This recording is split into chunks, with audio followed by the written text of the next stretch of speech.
Hi, everyone. Welcome to our 2023 annual meeting. To get started with the program, does the Credentials Committee have our numbers?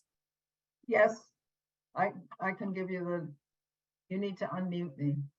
You're unmuted. Unmuted, okay. At the moment, there are 45 members in attendance. And we have 300 members, and so the quorum is 30, so the quorum is satisfied. Great. So I will call to order our 2023 annual meeting. Do we have that by Just, yeah. All right. And an adoption of the agenda. Does everyone, Catherine had put the agenda as a link in the chat, and I can also just share it quickly. Just if anyone, did anyone not get this document or see it yet? Okay, so I move to adopt the agenda. If there's no objections to that, I will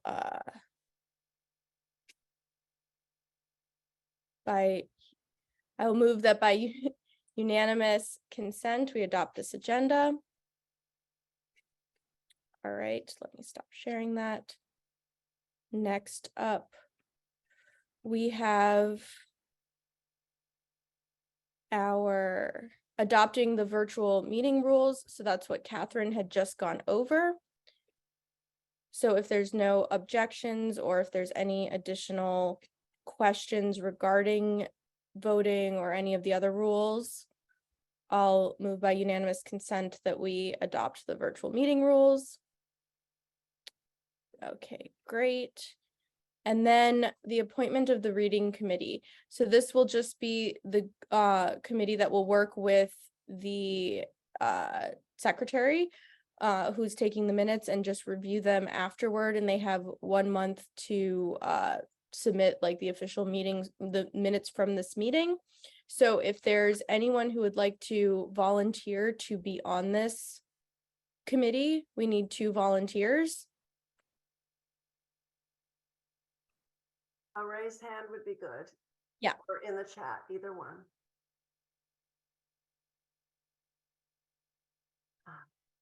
Clara, raise your hand. Yeah, so we have Claire, thank you. Be nice not to get a non-board member. And Guadalupe. Okay, Lupe, yay. Great, thank you so much for volunteering. And so after the meeting, for any clarification, you know, we'll get you guys sorted with the role for that. All right. With that, we are going to move on to our next item. So I am so thrilled to have our special guest speaker for this meeting, our newly appointed state representative, Kimberly Dubuclet. Just a little bit about her before we jump into the recording. She represents the 5th district, and she previously served in the state representative position from 2011 to 2013 and has returned following this appointment in May. So she is taking over the state representative seat from Lamont Robinson, who has now been moved or has been elected to serve as alderman of the 4th ward in the city of Chicago. Previously, before this appointment, Representative Dubuclet was elected to the Metropolitan Water Reclamation District of Greater Chicago, the Board of Commissioners in 2018. As a native resident of the South Side and a lifelong Chicagoan, she was proud to serve the residents of Cook County. While serving on the Water Rec Board, Representative Dubuclet was chairman of the Federal Legislation and Stormwater Committees and vice chairman of the Labor and Industrial Relations Committee, Pension, Human Resources, and Civil Service Committee, and the Municipalities Committee. Prior to joining the Water Rec Board, Representative Dubuclet served as the Legislative and Community Affairs Director for the Chicago Park District, where she worked with community organizations and elected officials around the city and the state to improve parks and park programming throughout Chicago. Representative Dubuclet attended the University of Chicago's Laboratory School for High School and graduated from the University of Illinois at Urbana-Champaign, where she earned a BS in marketing. She finished her education by earning a master's in business administration from the University of Chicago Booth School of Business. Representative Dubuclet is active in numerous community organizations, including Alpha Kappa Alpha, the Lynx Incorporated, the Girlfriends Incorporated, the Museum of Contemporary Art Women's Board, Quad City Development Corporation Board, former member of Jack and Jill, and former AIDS Foundation of Chicago board member. Ladies and gentlemen, distinguished guests and fellow citizens, good morning. I am honored to stand before you today as State Representative Kim Dubuclet. I proudly represent the Illinois' 5th Representative District. This district encompasses several vibrant neighborhoods in Chicago, including River North, The Loop, Bronzeville, and West Woodlawn. I'd like to say I have one of the best districts in the state. First and foremost, I want to express my gratitude for this opportunity to address you at your annual meeting. It is truly a pleasure to share my thoughts and insights as we embark on this virtual gathering. As a woman, and particularly as a woman of color, I am acutely aware that my role extends beyond representing the residents of my district. I have the privilege of amplifying the voices of those who often struggle to be heard in the halls of, particularly down in Springfield. Today, we stand on the shoulders of the remarkable women who came before us. We owe an immeasurable debt of gratitude to the trailblazers who fought tirelessly for women's suffrage, ensuring that our voices can be heard at the ballot box and beyond. For over a century, the League of Women Voters of Chicago has been instrumental in making every Chicagoan's voice count at all levels of democracy. We owe our progress to the women who shattered glass ceilings, securing the right to vote, and leading the way in running for and holding office. Ultimately, it's the voters who empower us to bring about meaningful change for the communities we serve. Gathering here today at the outset of your annual meeting reminds me that effecting change doesn't always require crashing through barriers at every single day.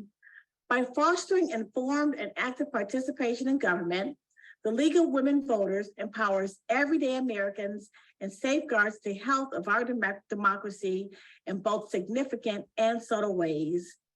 Your work often goes unnoticed by the general public, but I want you to know that I recognize and appreciate the profound impact that you have made and continue to make. I remember as a Water Reclamation Commissioner, sitting there as you live tweeted across all social media platforms, telling people what we were up to at the Water Reclamation District. Most people have no clue who we are at MWRD, but through your tireless efforts, you made the important work we do at MWRD relevant and relatable. As many of you already know, and as I just mentioned, this is not my first venture into public service. In my previous tenure in the General Assembly, and most recently as a commissioner for the Water Reclamation District, I have been a steadfast advocate for environmental justice. Numerous pressing environmental issues disproportionately affect Black and Brown communities, largely due to systematic racism perpetuated by policies like redlining. I have always prioritized policies that protect our water supply, improve water quality, and shield businesses and homes from the ravages of flooding. However, environmental issues are just one facet of my policy focus. I'm equally committed to fiscal responsibility and progressive governance. Since my return to the General Assembly as a state rep, I have already contributed to the passage of our state's 5th consecutive balanced budget. Now that's quite an accomplishment. It's crucial to emphasize the word balance, because this budget truly exemplifies balance in every sense. We are making intelligent financial decisions that will enable Illinois to weather any future economic challenges. But we're also getting the state back to work for working families by investing in vital services such as education, healthcare, and economic development. There exists a fallacy that we must choose between fiscal responsibility and investing in our communities. I am here to dispel that notion. We can and we will be both responsible and compassionate, and we are all committed to that. We are diligently stabilizing Illinois's pension systems by surpassing our required pension payments to reduce liabilities, which is a responsible act. And we did this while making historic investment in early childhood education. I supported the funding for the SMART Initiative, a comprehensive plan to build one of the best early childhood education systems in the nation. By strengthening funding for early childhood education, we are ensuring all students have a stable foundation that they can build upon as they continue their education. This also helps working parents who need safe, affordable opportunities for childcare. By uplifting our youngest learners, we're also helping their parents participate in the workforce. So in concert with these measures, we're also investing in economic growth for communities across the state by investing in startups and emerging technology companies, with a special focus on women-owned and minority-owned businesses. When we invest in communities, particularly when it comes to economic development, we must make sure our investments are equitable so that everyone has the opportunity to grow and to thrive. But guess what? I'm just getting started. There's still much work to get done, and I'm hitting the ground running to support the communities in the 5th District and across the state. I look forward to the continued partnership as we work to build a stronger Illinois.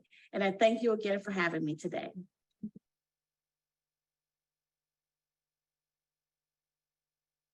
Thank you so much to State Representative Kimberly DuBouclet. I know I was certainly inspired by all the work that you've done and will continue to do, and I very much look forward to anything that the league can do to support some of your important initiatives. So thank you so much. We are going to move on to our next item, which is our introduction. So that's me. All right, let me pull up my items for that.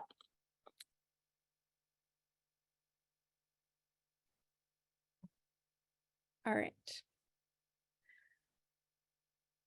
Good morning, ladies and gentlemen of the League of Women Voters of Chicago. Welcome to our annual meeting, a celebration of our shared commitment to democracy, civic engagement, and the advancement of voting rights for all.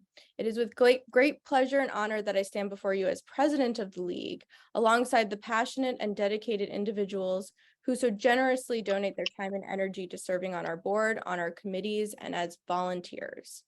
In these unsettled political times, the importance of the League and its mission has never been more evident. As leaguers and as voters, we continue to shape the course of our city, state, and nation by championing the values we hold dear. Through our unwavering advocacy, we strive to ensure that every voice is heard, every vote counts, and every individual in our great republic can exercise her fundamental rights freely and without fear. For more than a century, the League has been a bulwark of democracy, and over the past year, we continue to honor that tradition. Through voter education, community outreach, and policy initiatives, we have empowered the people of Chicago to participate actively in the democratic process. Here are just some of the highlights of the last year. We managed to get through 2 election cycles, both the midterms and a municipal election cycle. We had 22 candidate forums, including 2 televised mayoral forums for our municipal cycle. We worked on the city government amendment to Rule 41, plus other amended agenda items for city government.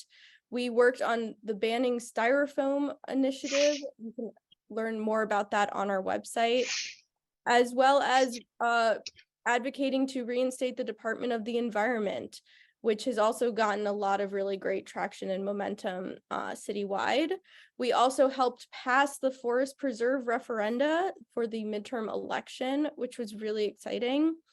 And we hosted our Chicago in Focus series and our briefing series throughout the course. So continuing our commitment to civic education and programming. And we most recently this spring have had our capital fundraising campaign, which has been really successful. And it's been really inspiring to see how many people have contributed and have been supporting us. So that's quite a list of accomplishments, one everyone here today can be proud of. Yet as we gather to reflect on our recent successes, we must also take time to set our sights on the path ahead. Our work is far from complete. As we face new challenges and opportunities, we must remain steadfast in our dedication to the democratic principles that underpin the peace and prosperity of our society. We must continue to fight against voter suppression, to promote transparency in elections, and to stand up for the rights of all free people to have their voices heard and collective will enacted by their duly elected representatives. Our League's mission guides us forward, inspiring us to be the catalyst for positive change across the length and breadth of Chicago. There's always more work to be done, but we are blessed to live in the city of the big shoulders. We know how to do the heavy lifting needed to keep our democratic system chugging. I extend my deepest gratitude to each and every one of you for your unwavering support and commitment. The League of Women Voters of Chicago thrives because of the passion, knowledge, and energy that you bring to our organization. Together, we have the power to shape the future, to build a society where equality reigns and the voices of all are heard. And with that, I'd like to give some special thank yous. First to our board members, to everyone who has served on the board this past year. So I'd like to thank Catherine Mardykes, Betty Magnus, Helene Gabelnick, Shirley Michelson, Tracy Stansel, Hollis Burgess, Vanessa Bush Ford, Julia Klein, Molly Bartlett, Whitris Richardson, Deborah Halprin, Sharon Welch, Tina Brady Pettis, Alona Weissnies, and Diane Atkinson. And I'll also like to just make a note of the people I just mentioned who are leaving the board after this meeting, and that will be Shirley, Vanessa, Molly, and Alona. I really appreciate all of your service these past 2 years on our board, and I look forward to continue to work with you on other League projects. So just because you're off the board doesn't mean you're going away. We're going to keep you working with us. I will also like to thank our committee chairs. So for the environment, Deborah Halprin and Claudia Jackson. For city government, Margaret Herring. For communications, Vanessa Bush Ford. For Committee on Diversity and Inclusion, Whitris Richardson. For education, Ray Sokolow. And I also like to thank Claire McGuire, who also had chaired the education committee. For membership, Alona Weissnies. For fundraising, Molly Bartlett. For voter service, Helene Gabelnick. And events, Sharon Welch. And I'd also like to extend a thank you to our unit leaders. So for the North Side, Ann Mackenzie. For the South Side, Catherine Mardykes and Melanie Nordstrom. For the far South Side, Diane Atkinson. And for the Loop, Margie Gilbert. I'll also like to extend a thank you to Sophie for all of her work on communications, our implementation of our new tech platform, Club Express, for all of her work on social media and Zoom, and for her work of answering all of our hectic texts and calls and emails at all times to help us keep doing the work that we need to be doing. I will also like to thank Karen Sandrick, who couldn't be at the meeting today, but I really want to extend a thank you to her work on the newsletter and her continued work on the newsletter, her continued work with the League. And I'd like to welcome Chris Royce, who will be taking over for Karen on the newsletter as newsletter editor. We really appreciate you doing that, and look forward to working with you on that. And lastly, I'll just quickly like to thank everyone who has donated to our capital campaign. It is really important, and I just want to say a quick thank you. We'll get more into sort of the capital campaign stuff a little bit later. As we embark on this annual meeting, I encourage you all to engage in lively discussions and share ideas freely. Let us embrace our diversity of thought and experience, for it is through our collective wisdom that we can find innovative solutions to the challenges we face. Thank you once again for joining us today. Let us embrace this opportunity to renew our spirits, reignite our determination, and continue our remarkable journey towards a better, more just society. With that said, I now hand the floor over to our treasurer, Hollis. Thank you. So right before we get into that, I would like to just quickly sort of piggyback off of what I said with a short presentation, just visuals of some of the stuff that we have done this year. So these were the Chicago in Focuses that we had hosted this year. Some screenshots from our briefing programs, from our midterm elections, city council elections, aldermanic forums. Then here's some from the mayor's forums that we were a part of.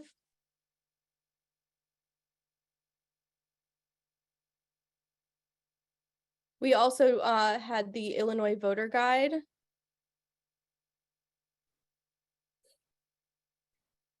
Our work on the environment, women's health, gun control, voting rights, accountable government. Here's some cute shots from voter registration.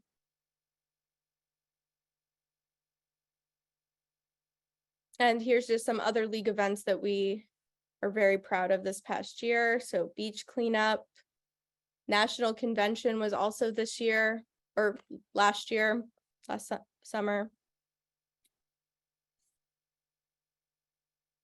Media Matters.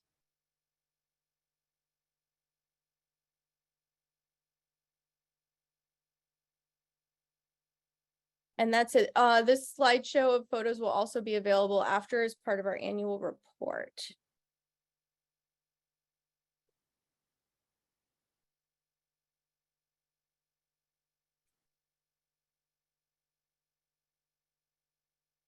So with that, I'm done, and I'm passing the torch to Hollis, who will give us our financial reports.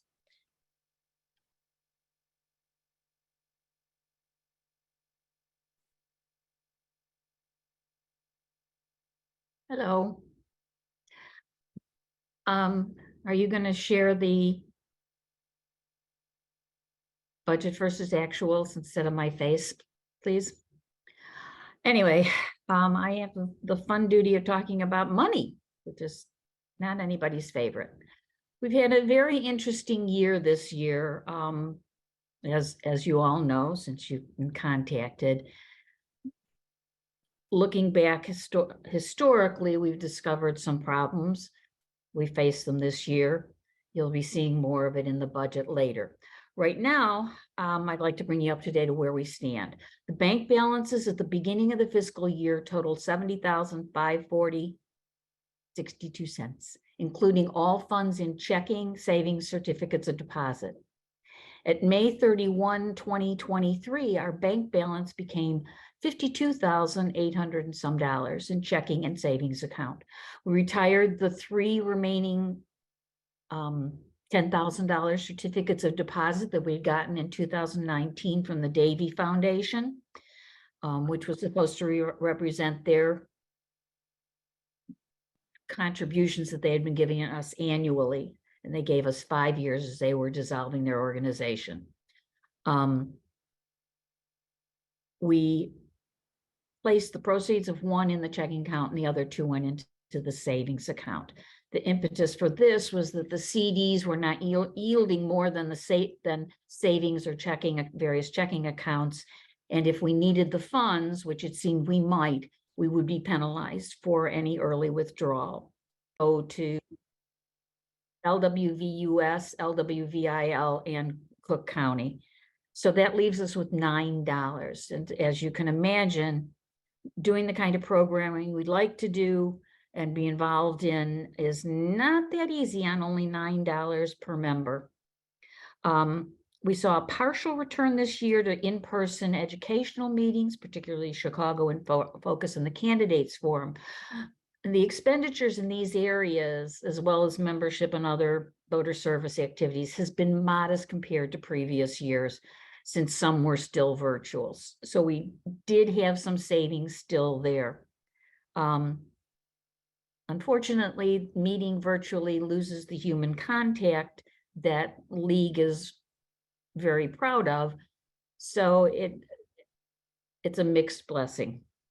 We've recently moved in, as was alluded to before, we've moved into smaller quarters within the LWVIL office space, so our rent is being reduced going forward.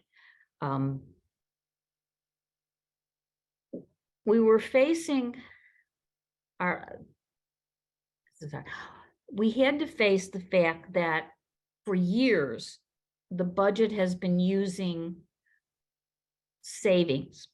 And I think the last 2 years, we've tried to present the fact that transfer from reserves is not new money, and we needed new money. We've kind of concentrated on our programming and membership, and the fundraising aspect has been on the back burner.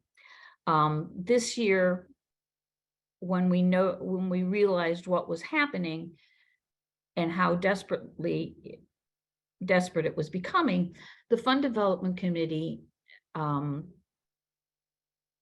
took over, and I think they did a fantastic job. They worked very hard, and members have been very gracious in contributing to what has been termed the capital campaign. As of their work, we moved from that bank balance of $52,000 at the end of May to over $66,000 as of last week. So we're still working on it. Money is still coming in. The board makes every effort, I believe, to keep the expenses reasonable while supporting our goals and program objectives.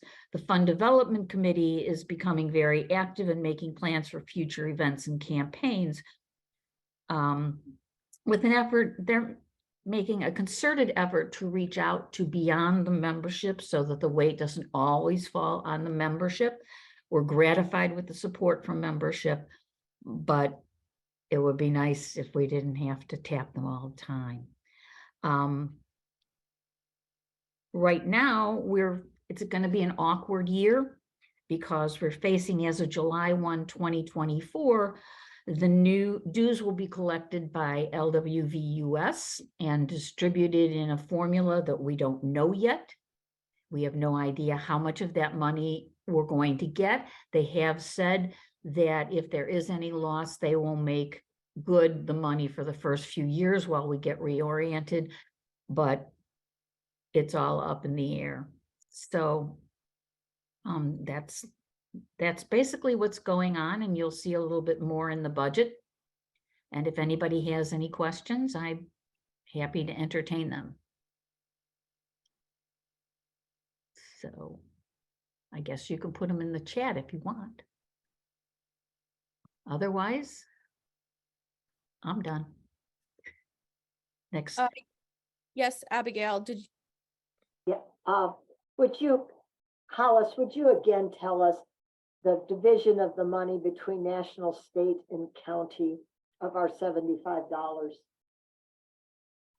What happens is $32 goes to LWVUS, $32 goes to IL, and well, Cook County has been raising theirs. They had given us a a PMP holiday, and now they're reinstituting it, so it should be $2, I believe, is, I'd just like to comment that sometime I'd love a discussion or presentation on the value we are getting from national and state. you know, value is such a subjective term that I'm I know. not, you can get it. For one, we're a national organization. Yep. No point, unless we totally change our name and become a totally different organization, we don't have a choice. Oh, I didn't mean a choice. I just thought it would help all of us. feel Okay, better to if we- see, right, well, our money goes to support US, and in various states, they have been defending voting rights. So they're either they are instituting or they're signing on to various pieces of I can't think of the word, not legislation, lawsuits that are challenging in different states.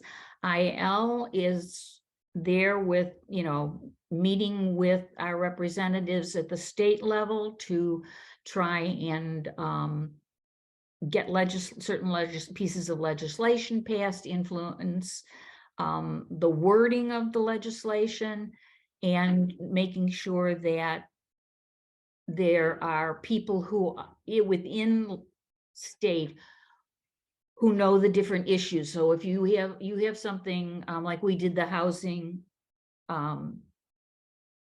affordable housing, there is somebody within state that we can turn to and say, what should we do next? We've had this meeting, we've educated people. What are the pieces of legislation? If you see, your action alerts are what keep you apprised, and these issue specialists are the ones who do that within state. Cook County does the same thing with the Cook County Board.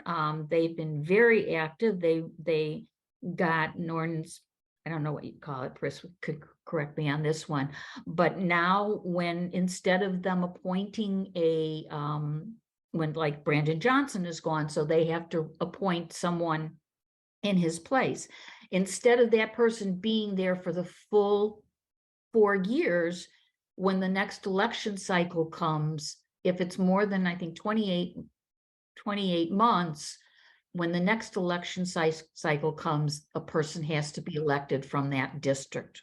So these are the things that we don't see, and we probably should do a better job of getting that across to members. It's hard because you get so many pieces of email and mail from US and from IL. Distilling the information probably could be better accomplished. Hollis? Yep. We have 3 raised hands. Okay, you're gonna call? Let's start with Rochelle. She was first. Rochelle. Oh, thank you. First of all, Hollis, I want to acknowledge all the hard work that you have done this year. I know it's very, very challenging work to the treasurer, and also acknowledge the work of the budget committee. My question is regarding the rent on the office. I know you said we're taking a smaller amount of space, but is there any kind of negotiation that's possible with the landlord to make some concessions or reduce the overall rent? That's not within our purview. The lease is signed by IL, and we are a subtenant to IL. So our negotiations are strictly with State League. Do we know if they're wait, negotiating? Hollis, we got a $200 discount from our rent. Right, that's what we're paying $200 less a month than we were paying previously. What the state does is up to them. I can't speak to, I don't know whether they're still negotiating, what they want to do. That's something you should ask them. They did work and try to negotiate with the landlord on their end, and they're still locked into a multi-year lease. And based on whatever their negotiations happened, they are stuck with what they presented at at their biennium, and so we are only able to negotiate within our confines of working within whatever Illinois had negotiated on their end. So I do know that they did try to speak to the landlord of the building, and whatever came out of that is what they're moving forward with on their side. Okay, next Do you question. know when the lease expires? 2027. Okay, thank you. For Illinois, yes. All right, Anything else? next up, Claudia, you had your hand up next. Yeah, hi, everybody. Good morning. And I second Hollis and board, and the group, the financial group, did an amazing job starting to get our fiscal house in order. So I just want to say how much I appreciate the attention to detail. We do have more work to do, but hey, we're on an upward swing. So thank you, everybody. I do want to respond to the issue with the state and the US League. I'm fairly new to the league, but I jumped right in and went to the US convention, and then I've tried to be connected to the state with my work with the environmental committee. And I just want to say, cities don't work in a vacuum. Legislation for cities does not work in a vacuum when you have a state and a US that you're a part of. So I want to encourage everyone to think about not what resources we are getting from the state or the US. I want everyone to think about what we can demand of our state and US leagues. So, pursuant to the conversation on the lease, it is not us to sit back and wonder what they're doing. We ask what they are doing. I know Becky for sure is our president. Becky it's on her list of things to do. What she's going to do about that, I don't know, but we have every right to ask. We have every right to ask all during the process what's happening, and then add our insight and our knowledge and our teams and our connections to help make that happen. So I want to flip the switch a little bit. So it's not about what the state is or isn't doing for us based on what they're taking. It's what we are demanding out of the state to help us move forward. So that's my thoughts for today. Thanks. Thank you. And Margaret, you were next. You had your hand raised.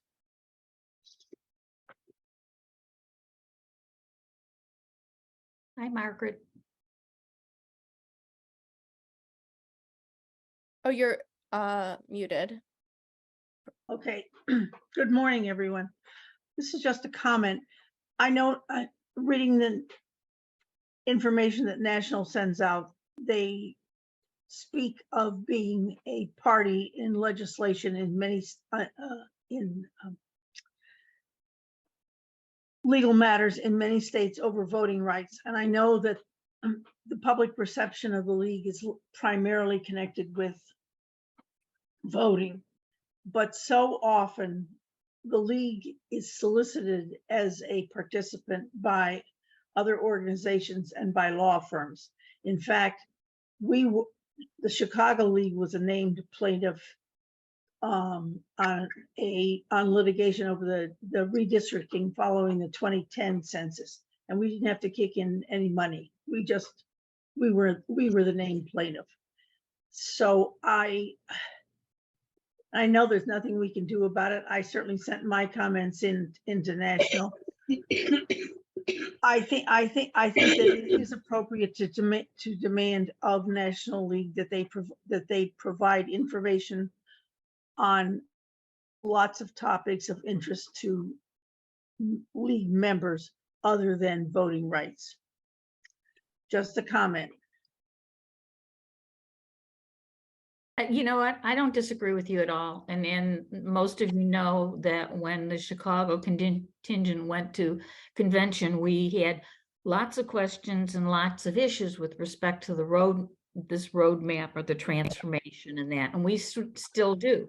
The problem is that you can ask all the questions you want, and if they don't answer them, they don't answer them, and you're still left trying to figure out what to do. And that is basically one of our problems with both US and IL. You know, if you can ask until you're blue in the face, but if they don't want to answer you, they'll either do a workaround or they just won't respond. So Unless you have two more questions. anyway, okay, Alice.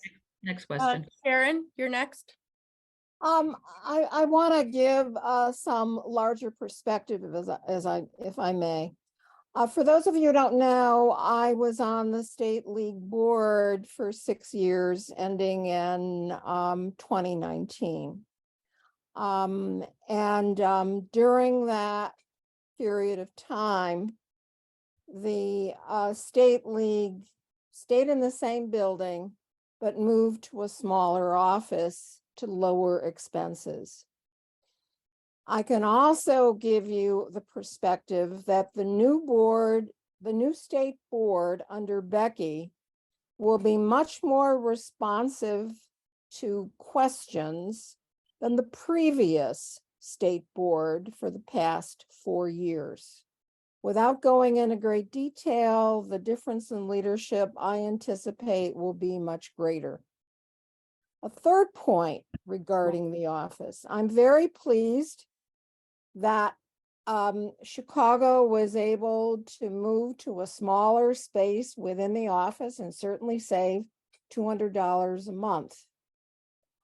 I am concerned if Chicago, and for that matter, Illinois, eliminate office space totally and go to a PO box. Excuse me, I can interrupt right here.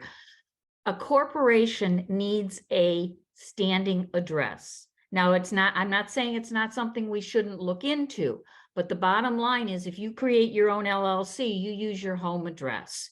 We can't have the address of the corporation moving every 2 years as, you know, the whoever's address you use changes. So that's something that, you know, we need to probably go to Janet Hoffman with Kate and Munch and get some legal advice on what to do. Whether we need a standing office or not is something the boards of the different entities can decide. I thank you for that input, but I want to add a point to your point. During my time on the state board, I was involved with the then state executive director and another board member in getting major funding from the McCormick Foundation. $50,000 as a matter of fact. And having an office space was crucial, I think, in the message of our application.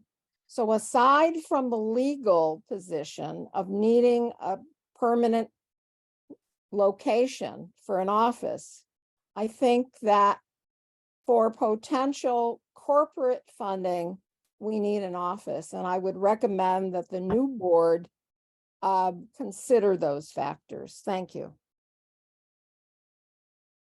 Thanks, Sharon. And our last hand raised is Pris.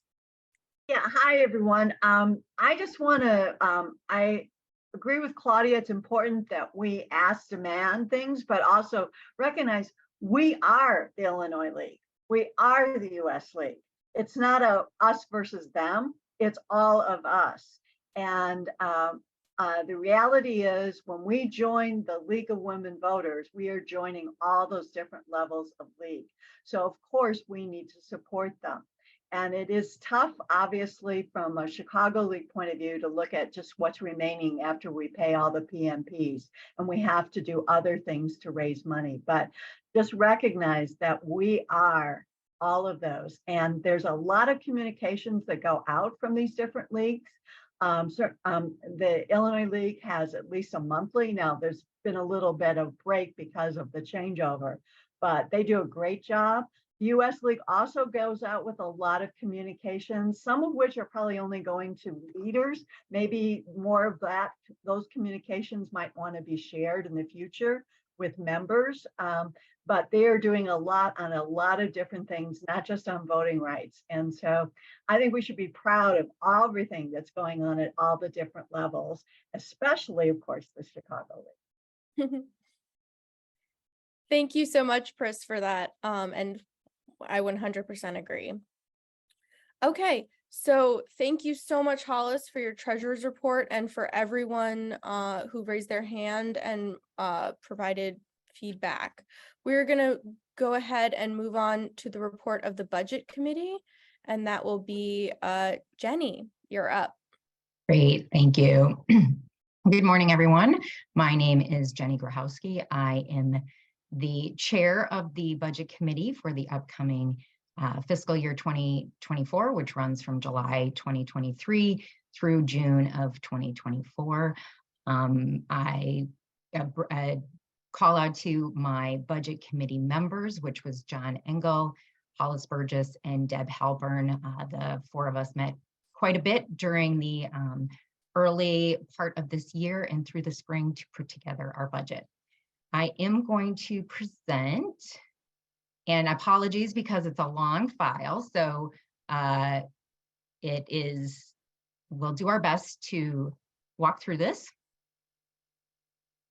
This was in the materials in the meeting materials, so hopefully you've had a chance to review this, because we're not in this time today going to be going through each of these items line by line. I'm going to work to highlight the, and it looks like I'm getting, I'm going to turn my camera off because it looks like I'm getting a bad feed. So just so you can see my screen versus my face, I think that'll be better. So really quickly to walk through the budget, as Hollis alluded to, in recent years, the League of Women Voters of Chicago, at least the last 6 years, had been operating on what was a deficit budget, meaning that expenditures were exceeding revenue. And in the file that was presented in your meeting materials, those were due mid-May in order to send out to the membership for you to have sufficient time to get ready. Now, there have actually been a couple of key things that happened after that report had to be submitted. They've already been talked about.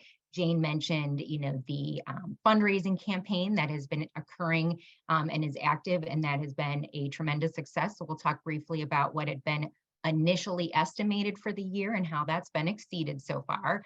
That's great for the current year's actuals.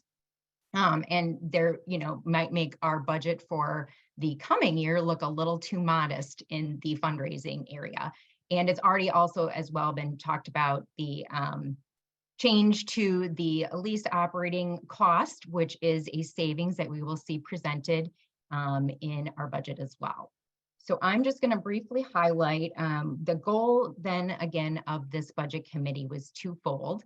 We wanted to reverse that trend of the deficit budget. And on the screen here, I'm just going to scroll to the bottom so you can see what the original, if you recall the columns here, this negative 30,000, that had actually been what the operating budget for this current fiscal year that ends in about 6 days. The initial, when we were projecting before the fundraising campaign had kicked off, we had seen that because of some efforts that the board was taking, that we were going to see some reduction in expenses, but we were actually initially projecting a negative deficit for the current fiscal year of $22,000. Because of, as has been alluded to by both Jane and by Hollis in her report of the Treasury, I'm very happy to say that this the deficit is not going to be this anymore. It's going to be close to even for the current year. So that's great news to be reducing that reversal of negative expenditures. Now in our budget, the current budget that was proposed was still proposing a deficit budget, but we were at least trying to have a significant reduction in that with the targeted goal of increased fundraising, as I mentioned. And I'm going to scroll to the top. And so looking at our fund development, we were initially only projecting that actually about $15,000 gross was going to be raised in donations. There had not been a State of the City event this year, so it was all through individual. And we had projected this for year end. Again, this number is much higher now because of the results of the campaign that started after these materials were due. So in our initial budget, we had said, well, we think, you know, if they were going to bring in 15,000, a realistic item would be maybe 20,000 to put a 30, as you can see, the notes were, this was a 37% increase based on what was being projected. Then to talk about, as has already been mentioned, the other major revenue for the organization is the member dues, but as has been covered, is that member dues essentially pay the cost of being a member of the state, county, and US organizations. So really, when we're talking about the rest of the budget, the fundraising numbers, whatever this total fund development is, which here again for the coming fiscal year was initially budgeted at 20,000, is intended to cover anything spent on program or operating costs. Continue to work on this too. To talk about our program, and so to just really briefly go through and look at that. So I'm going to bypass this member piece because we've already talked about this. This is where that PMP comes in. We don't have a lot budgeted for events or meetings because so many things have been virtual lately. So we're not going to spend a lot of time on that. In our events and meetings, we do have some modest decreases in some of the costs for that. Again, just acknowledging virtual, you know, for example, annual meeting expenditures. So there is some budget for organization travel, such as the conventions. But again, we're seeing some modest savings there. There is, of course, when you are doing fundraising, there is a certain component of cost associated with that. So we do have some expenditures for, you know, for example, for the state of the city, there might be some associated costs with specialized equipment and such. So we want to acknowledge that there's oftentimes a cost to bring in money. Talking about our program. So Jane, at the beginning in her presentation, highlighted all the amazing work that the league members do. And you can see we do that all on a really modest budget. And that is because of the amazing hard work of our members, right? So everyone is donating their time, their knowledge, their capabilities. And so really in all those services that we put in, it's really a tribute and kudos to everyone on this call and to the league membership for all the work that gets done on a very, very lean budget. Moving into looking at our operating costs, you can see that we have, again, very modest costs. I do want to highlight that in accounting and financial right now, our budget does account for, there is a bylaw amendment that is proposed as well on some of the financial review, and this budget reflects anticipation of that bylaw amendment passing. The budget committee is in favor of that bylaw amendment. If that does not pass, then this number would increase. The key item to call out here is this line item called administrative services. The league for the past several years has been using contract service to help with a lot of with the switch to a more virtual world and using a lot more technology. These are skills that aren't always easy to recruit for, or our members join because they want to work on voter service issues or advocacy issues. They don't necessarily want to manage the website. And so the league has been fortunate to use the talented services of a contractor over the past few years. However, this expense has been one that, you know, in recent years has also, because there was not a corresponding income being brought in to help cover those costs for items that had been previously done by volunteers. So this had been a line item that was contributing to those deficit budgets of the recent years. The budget committee did propose that in this upcoming year, where there are less election cycle work, that there was an opportunity to perhaps cut this number. And so that is where that is being reflected. We've already talked about the rent expense, that is another significant line item that is reduced for the coming year by the $200 a month. At the time this was being proposed, the language that it was being negotiated, that was still being finalized. So we used tentative language in the report, but as has already been covered, that is now permanent. And so here, this is now in reviewing those numbers, that is where we're coming in for right now. The budget proposal from the budget committee is still a deficit budget, showing a reduction and coming in just under $10,000 available. I'm going to stop my share there. And I believe the next piece would be that I would propose the motion to adopt this budget, and then it would be open for discussion. And so Jane, I'm not sure, do we have slides that show the motions from the committee, or do you just need me to verbally make the motion? Yes, Helene, can you put that slide up, please?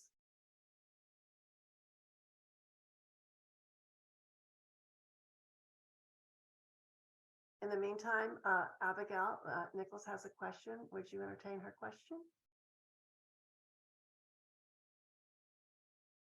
2 questions. Do we have the authority to set our own dues? And 2, did the budget committee consider an increase in dues?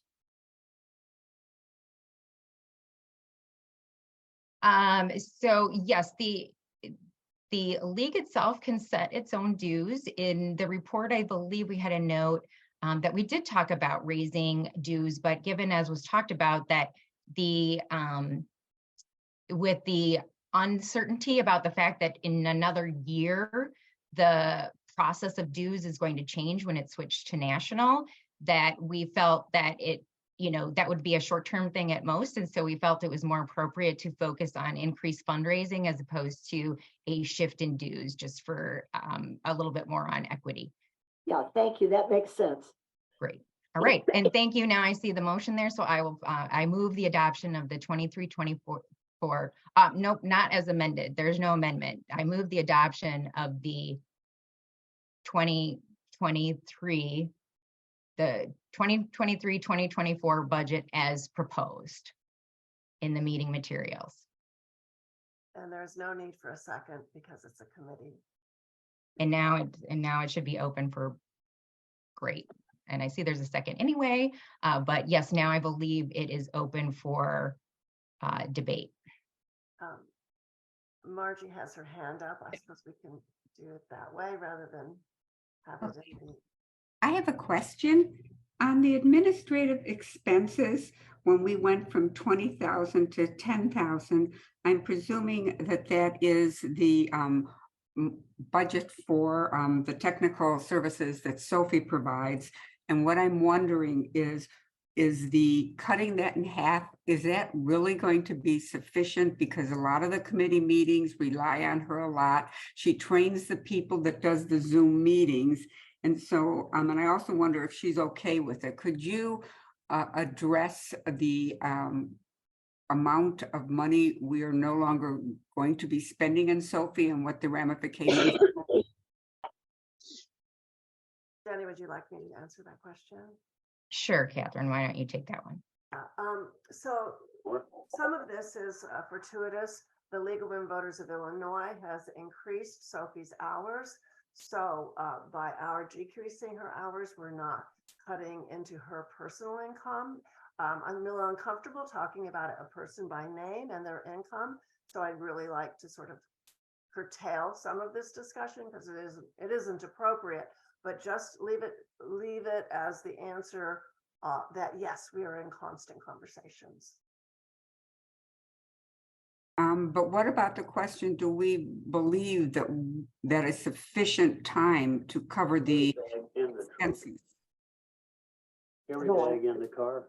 Sufficient time to what? I didn't catch that. Oh, so Cover it, the needs of yeah, the- I can answer that we are reassessing sort of a lot of the, like, what Sophie has been doing, and what are things that we can sort of train other members to sort of work on, and keep Sophie, within her hours.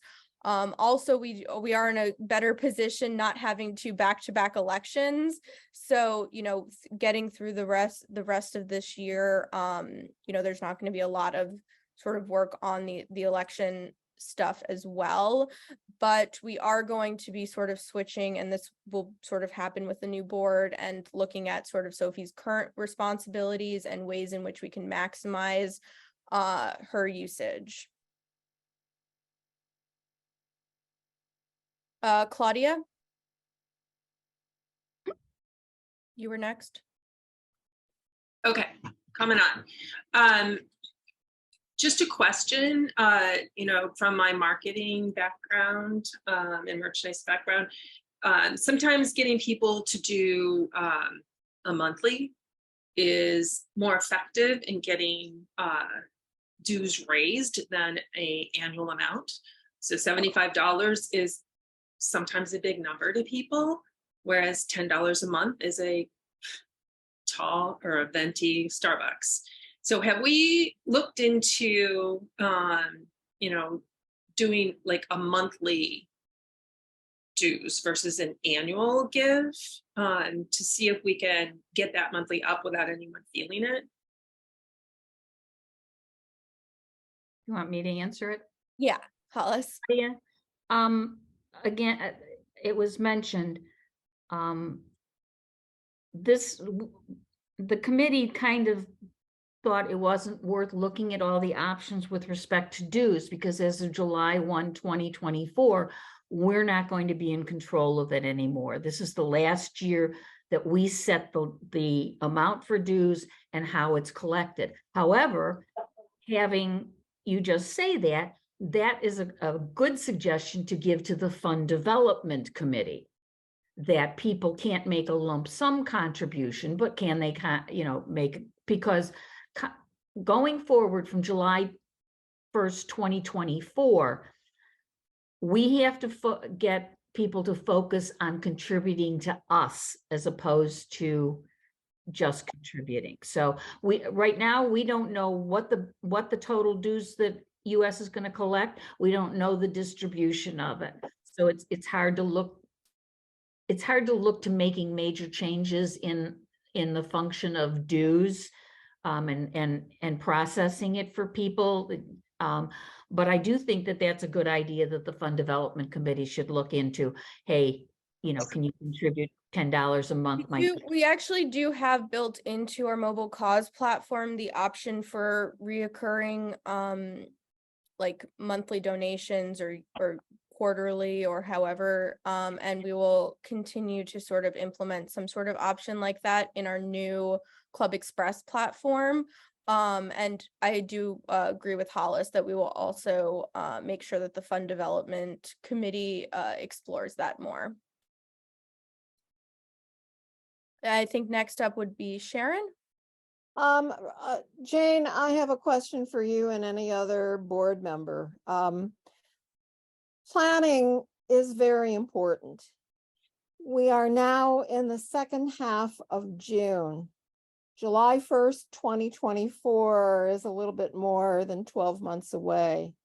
Has National said when they will decide on the ratio of dues that Chicago gets as of July 1st, 24? No. So they currently have exploratory committees that are working to figure out, and they're reaching out to different leagues. They're doing whatever their plan is to sort of figure out what that sweet spot numbers are going to be. So I had not gotten any communication that they've figured it out on their end yet.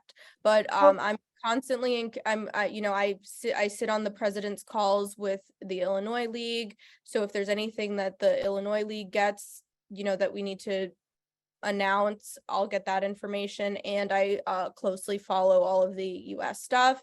And so as soon as I hear what that's going to be, I will be passing that information along. Okay, and thank you for attending all of those. It's somewhat tedious, all those meetings.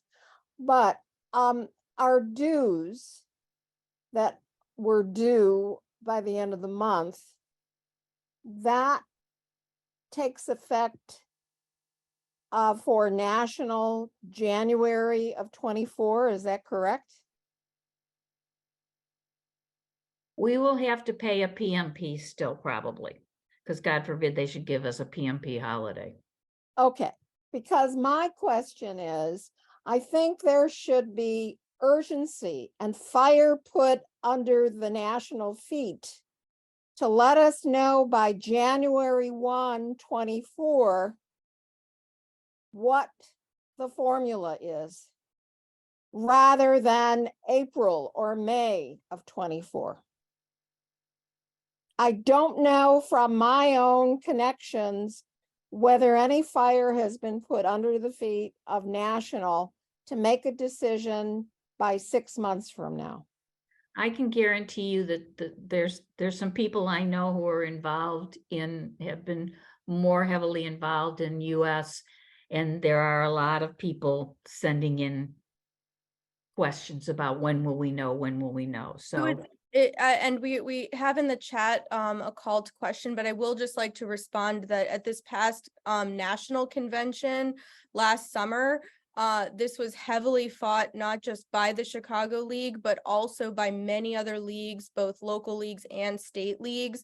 And the transformation narrowly passed by just a couple of votes. So there are other leagues in addition to the Chicago League that is putting, pressure on the state and national leagues to get us this information and to figure out what's going on. And I'm in communication with other leagues across the country also about this point. So, we're not just isolated in our feelings about this, if that relieves some of the concern. Well, the information is good to know. Thank you. Yeah. All right. So we have in our chat, we have a call to question and a second call to question. So the motion was to adopt the budget. So if there's no other discussions, I'm not seeing. Jane, I actually do believe, and I tried to preface this in the original conversation, is I do think that the discussion is done, but I do believe there's some amendments that the board actually wished to add, given some of the recent changes. Mhm. And so I do think there are some slides ready with those proposed amendments. Elaine, can you show those for us now?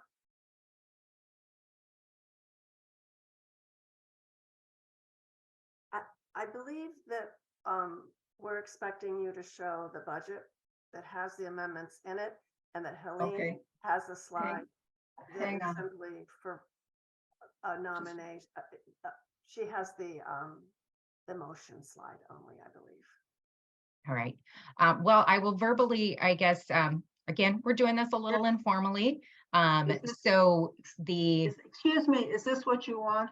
No, it's fine, Helene. I'll Okay. verbally, I guess, although I will look for members of the board to submit these, but I will verbally discuss them, I guess.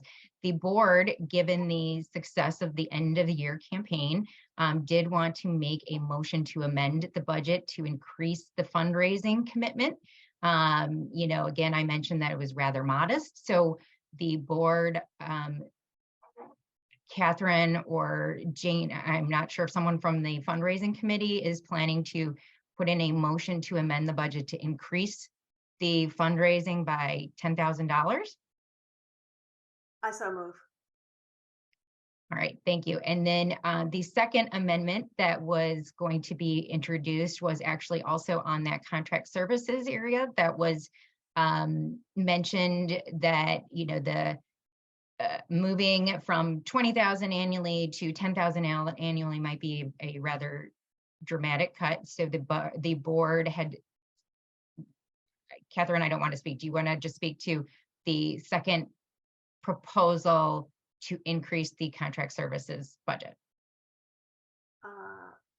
Gosh, I'm sorry, Jenny. I thought that was dependent on fundraising. I'm sorry.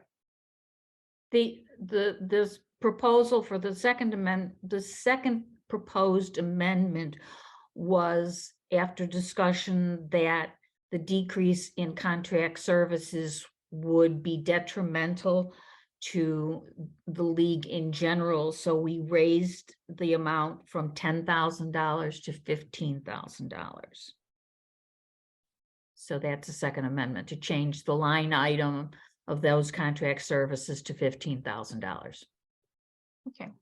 Well, yep. So again, we're doing this a little bit informally. I do have a screen share that I will share now, and sorry for the confusion here, but there will technically be 2 amendments to the budget that everyone will have to agree on voting on. But to help you with that, I do have a screen to share with you what that proposed adjustment would look like. So let me get my screen ready here now.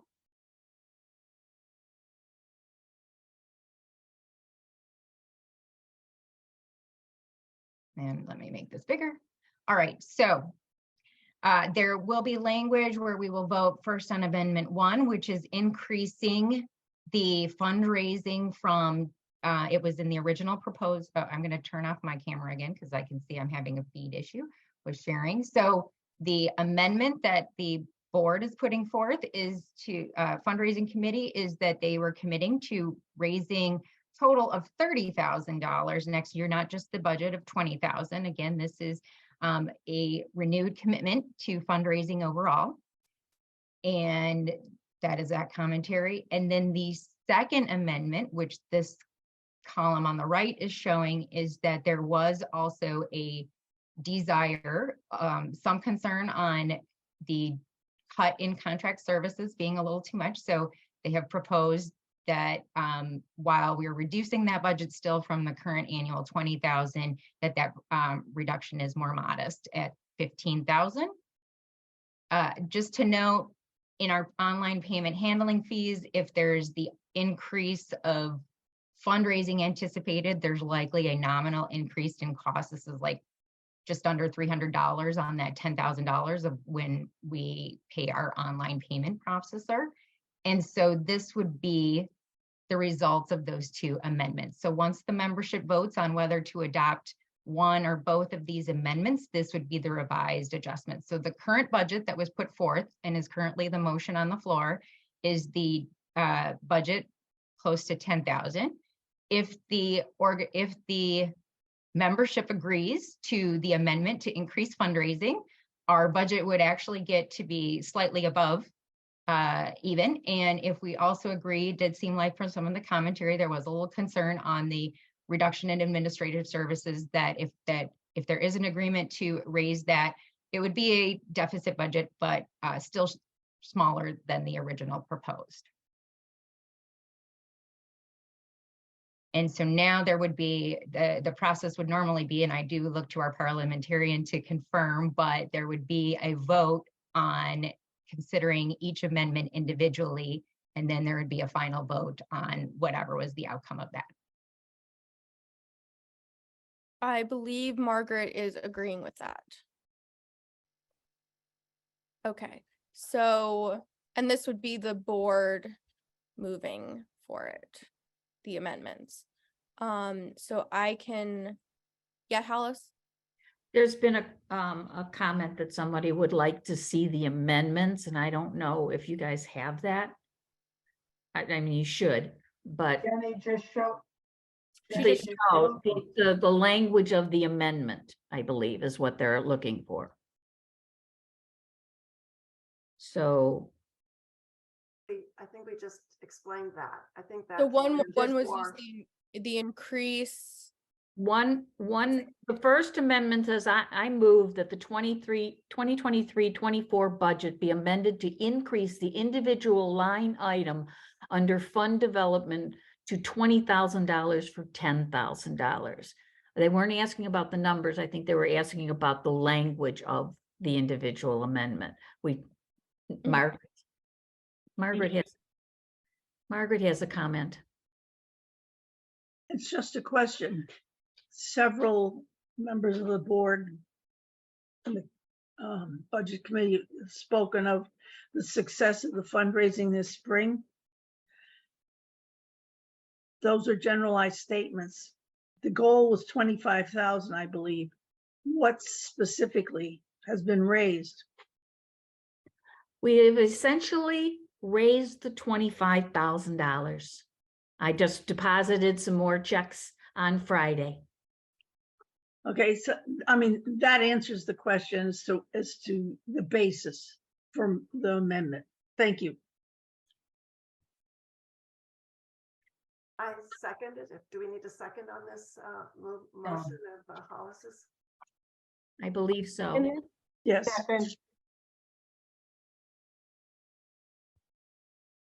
I'll vote, Jane. okay, if everyone can vote.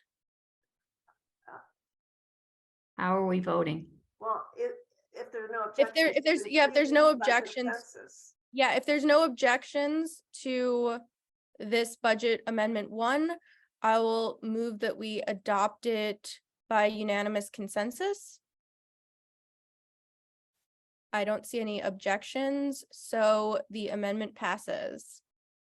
And then now on to budget amendment 2, which was the contract services. You can see on the screen that the motion is to amend the contract services budget to increase 5,000 to the total of 15,000. Yes, Claudia? Your hand is raised. Yeah, so on this amendment, I understand the logic and I'm behind the logic. But I would like to put something in here that holds us accountable for next year's budget. And I would like to put something in here that says we need to figure out how to reduce other expenses to afford this additional expense in the next budget. So it's a yes for this year, but this is not something we want to continue running this deficit. And I'm specifically pushing on the rent thing. So Okay, I don't think we can amend it right now, and Margaret can speak to that any more than we've got the 2 amendments here. But what I'm going to suggest to Claudia is that you make it in the directions to the board. yeah. Yes. okay, cool. I move that we adopt amendment 2. Second, Great. So Hollis seconds. if there's no other objections, I will move that we adopt amendment 2 by unanimous consensus. And Great, so that amendment passes as well. Thank you so much, Jenny and everyone else that was on the budget committee for all of your hard Now work. So now we have to, sorry. Oh, Sorry. to Yeah, adopt the so now budget. there would be so now I need to amend my previous motion. I believe Helene does have the slide for that, to now say that I move to adopt the amended budget. And we Okay. would vote on that. So Helene, I don't know if you have, I think you had that slide previously, otherwise. Okay. we one. can- Here's the slide with the language. So on behalf of the budget committee, Jenny moves. It's- Yeah, as amended in our discussion, yes. Okay, do we have someone to second? We don't need a second. It's from. Okay. Oh, because it's from the committee. All right, so I move that we adopt this by unanimous consensus. And great. So on that note, thank you so much, Jenny and the budget committee, for all your hard work on this. We really appreciate it. Thank right. you. Thank you for adopting it. So next up, we have Catherine, who's gonna, I guess, clarify a little bit on the capital fundraising campaign and fund development. Absolutely. Let me remove spotlight. Okay, I guess I'll go ahead and spotlight myself in case things are weird. Actually, I'm just going to share my screen. I'm pretty excited about what we've been doing. I'm speaking on behalf of Debbie Halpern, who has taken over as fund development. She will be moving off of the director's position on the board for the environmental action and be moving over to fund development. She's taken a firm grasp of this right from the start, even before we are getting there. So we are very happy to show you how close we have come to our goal of $25,000 to supplement what we were short. what we're going to be doing is a few more people will be called. So we hope we can potentially exceed this. We just need one more $1,000 more dollars, and we're hoping that this will be good. If anybody right now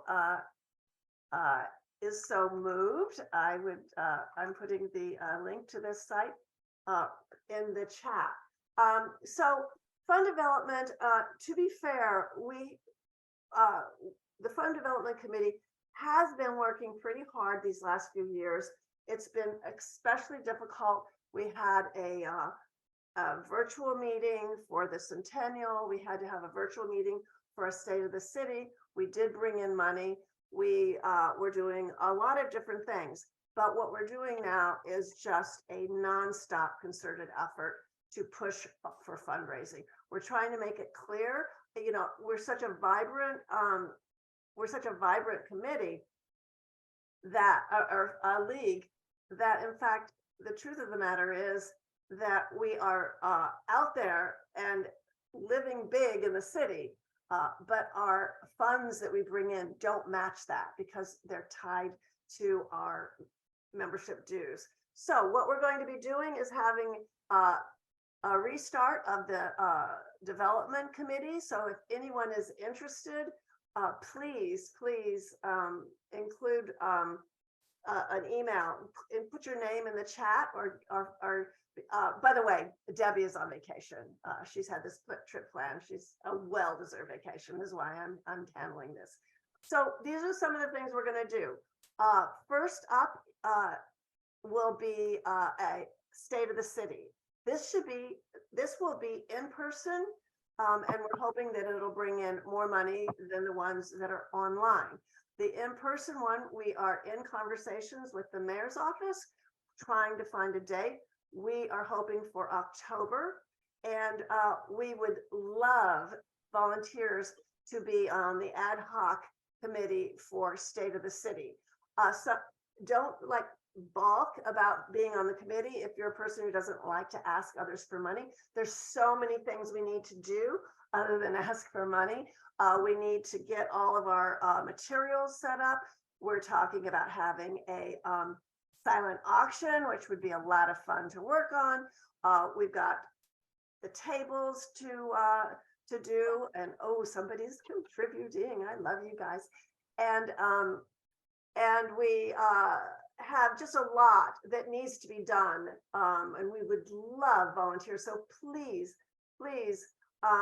join in. It's fun. It's planning a big event, and that can be a lot of fun, but it's also a lot of work. So we need some help. Okay. Other things that we plan to do during the year, for many years, we were getting 10,000 every year from the Davies Foundation. Unfortunately, that money dried up. That's part of the reason that we're in the pickle that we have been in, because we were relying on that money to deal with our deficit. We will be spending a lot of time looking for other foundation. We'll be looking at grants and foundations in addition to what we bring in for the state of the city. And we will continue to ask our membership. We'll probably give you guys, we might have another capital campaign if we haven't raised what we want towards the end of next year. But we're hoping that we're going to be stronger. Anything we raise over the amount that we have for a deficit in this budget goes into replenishing our reserves, which have gone down, down, down. So what we want to do is in these next few years is raise them. And I think that's pretty much everything I was going to say. I hope we can get some volunteers. If you are a grant writer, if you are a person who likes to plan parties, if you have any good ideas for us, please join the fundraising committee or the ad hoc State of the City committee. Any questions? Oh, Abigail, is your hand up fresh? Yeah, unmute yourself. I wanted to ask you if unsolicited gifts made before the campaign began are listed here. Because I will have to check my checkbook. I told Debbie I had already made an unsolicited gift. I wasn't joining in, but it looks like my name's not here. Oh, well. And I certainly want to You support did- the league. I Okay, can we'll tell take you- this Abigail, we'll take this offline. We'll get this all figured out. Thank you. Okay, And thank you for that gift. And that's the other thing for. I may not have made it. Maybe I dreamed I made it. That's why I brought it up. Well, we'll just have to see. But the first thing is, I want to thank everybody for what is going, look at that, 89 donations. Yeah, I think that is the most beautiful thing. I know some people gave as much as 5,000, 1,000, 500, 250, but we're even happy with the 25. We're happy with all of it. Contributions have just been incredible. You warm the cockles of our hearts. You really do. Any more questions? Wonderful. Well, thank you. Look how close we are. And we would love to get it up to 30. That would be so helpful for what we need to do for this next budget. So helpful. And that doesn't take in the checks that haven't that came into the office that we haven't seen yet. Yeah, but some of them are in there. Some of them are in there. Yes, quite a few checks are in there actually, but not. No, not no, very, I'm very saying, mostly. I'm saying we haven't, I'm saying we haven't gotten the mail today. Yeah, and oh, Chris, thank you for that great reminder. All of this, don't forget, these gifts are all tax deductible because we were able to become a 501c3. So your dues and your gifts are all tax deductible. So do keep track of them. You should get an automatic reply from the system. That's not only to thank you, but to give you a record for your taxes. Any more questions or suggestions? Okay, I like this picture. That was the Alfred Suffrage Club marker that we were in charge of, that we put together. That was a lot of fun. Okay, I'm going to stop my screen sharing and we'll go on to the next topic. Great, thank you so much, Catherine. I will also say that, we are in works to have Mayor Johnson speak at our next State of the City, and I am in communication with their office, so stay tuned for that. All right, next, on to our next item. So we have our bylaws committee. So do we have Annie? There's Annie. Yeah. Hi, so good to see you. You're up. Okay, thank you. I'm sitting here in my office with my mint in box Ida B. Wells Barbie, which is still on the market if you don't have one. How many organizations can say that one of their founders has been turned into a Barbie? Not many. Okay, so on to the bylaws amendment. The bylaws committee met and has recommended several changes to our bylaws, both to reflect. So let's start with them going through. Are they being shared right now, or do I need to share them? No, I can share them. Beautiful, beautiful. Okay. And anyone who wants to, I put the link to the materials on the web in the chat. Yes. Okay, this is what you want? Okay. Yes. Okay, so the first change is addressing the issue of remote meetings, which we have a lot more experience with remote meetings thanks to the pandemic, and we want to make sure that our bylaws reflect the fact that this is an acceptable practice, and that it will help our board and our committees communicate better and also help us navigate through Chicago winters.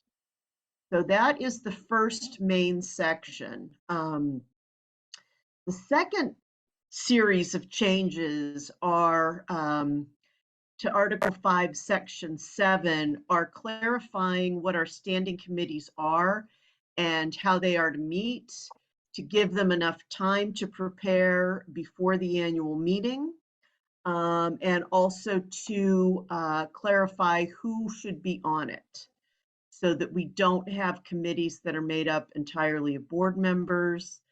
Yeah, and so that there's, excuse me? Oh, Sorry. and so that the board and the membership have enough time to consider changes made to the budget. The next bylaws change is probably the bigger one. I believe we're voting on them as a package, but we're making the motion to vote on these as a package. If attendees want to separate the different items, they can move to do so. Okay. So the next section addresses the issue of financial review. And for the last several years, the Chicago League has had policies in place where we do an annual financial review by an accountant with periodic audits by accountants. And there's a couple reasons for making the change. One is that it's become extremely expensive. There's actually a shortage of CPAs in the market right now, so they've been able to raise their rates considerably, and they are overwhelmed with requests for pro bono work. And so this has become a larger and larger expense. The other factor is that our finances are becoming different. Maybe smaller, maybe not, we don't know, but they're becoming different. A third thing is that because we consolidated into one 501c3 corporation, it's much easier to understand our financial statements. One issue we had in the past is that having the two legal structures made it difficult for board members to have a lot of clarity as to what was happening. And that's one reason that having an outside review was considered more important. The movement, the hope is that we will have greater board understand, that the board will be able to pay more attention to the finances because they're simplified. So that makes it less important to have an outside review. Finally, the board has the right to ask for an outside financial review or an audit at any time if they think that it is necessary. So the bylaws committee is recommending this change primarily for the money savings, but also in recognition that our finances are very different than they were when we began the review practice. And that winds up our recommended amendments to the bylaws. No, there's one more. There's one more? Yeah, the one about changing the bylaws just to. Right. Okay, so change, yes, I thought I was missing one. So thank you for reminding me. The final bylaw change is that the board will be allowed to change the bylaws when changes are being required by LWVIL or LWVUS. We need to keep our bylaws in alignment with theirs in order to maintain our affiliation. This is also important for continuing certain benefits such as liability insurance that we get through the state. And these, because we're required to make them, the thought is that it's far more timely and far more efficient to have the board make those changes rather than bring them up to the entire membership. And so these four bylaw changes are being submitted by committee, so they do not require a second. However, we can entertain motions to break these apart if people want. And so we have two questions here. So I'll start with the first, which is Rochelle Riffer. Hi, good morning. I want to talk about the financial review. Now, my personal opinion, of course, is that we still continue to have a review, but recognizing that it's very expensive, I would like to present an alternative that we still have a review when we have a change in treasurers or every 6 years, which I think would be a reasonable alternative. And also now that we are a 501c3 and hopefully we'll be doing more state of the city type fundraisers, I think having a review periodically would be helpful when we approach donors, that we can point to that we are periodically doing the review. So those are my recommendations, that we change this or amend this proposed bylaw to still have review and the change every time we have a change in treasurers or every 6 years. Thank you.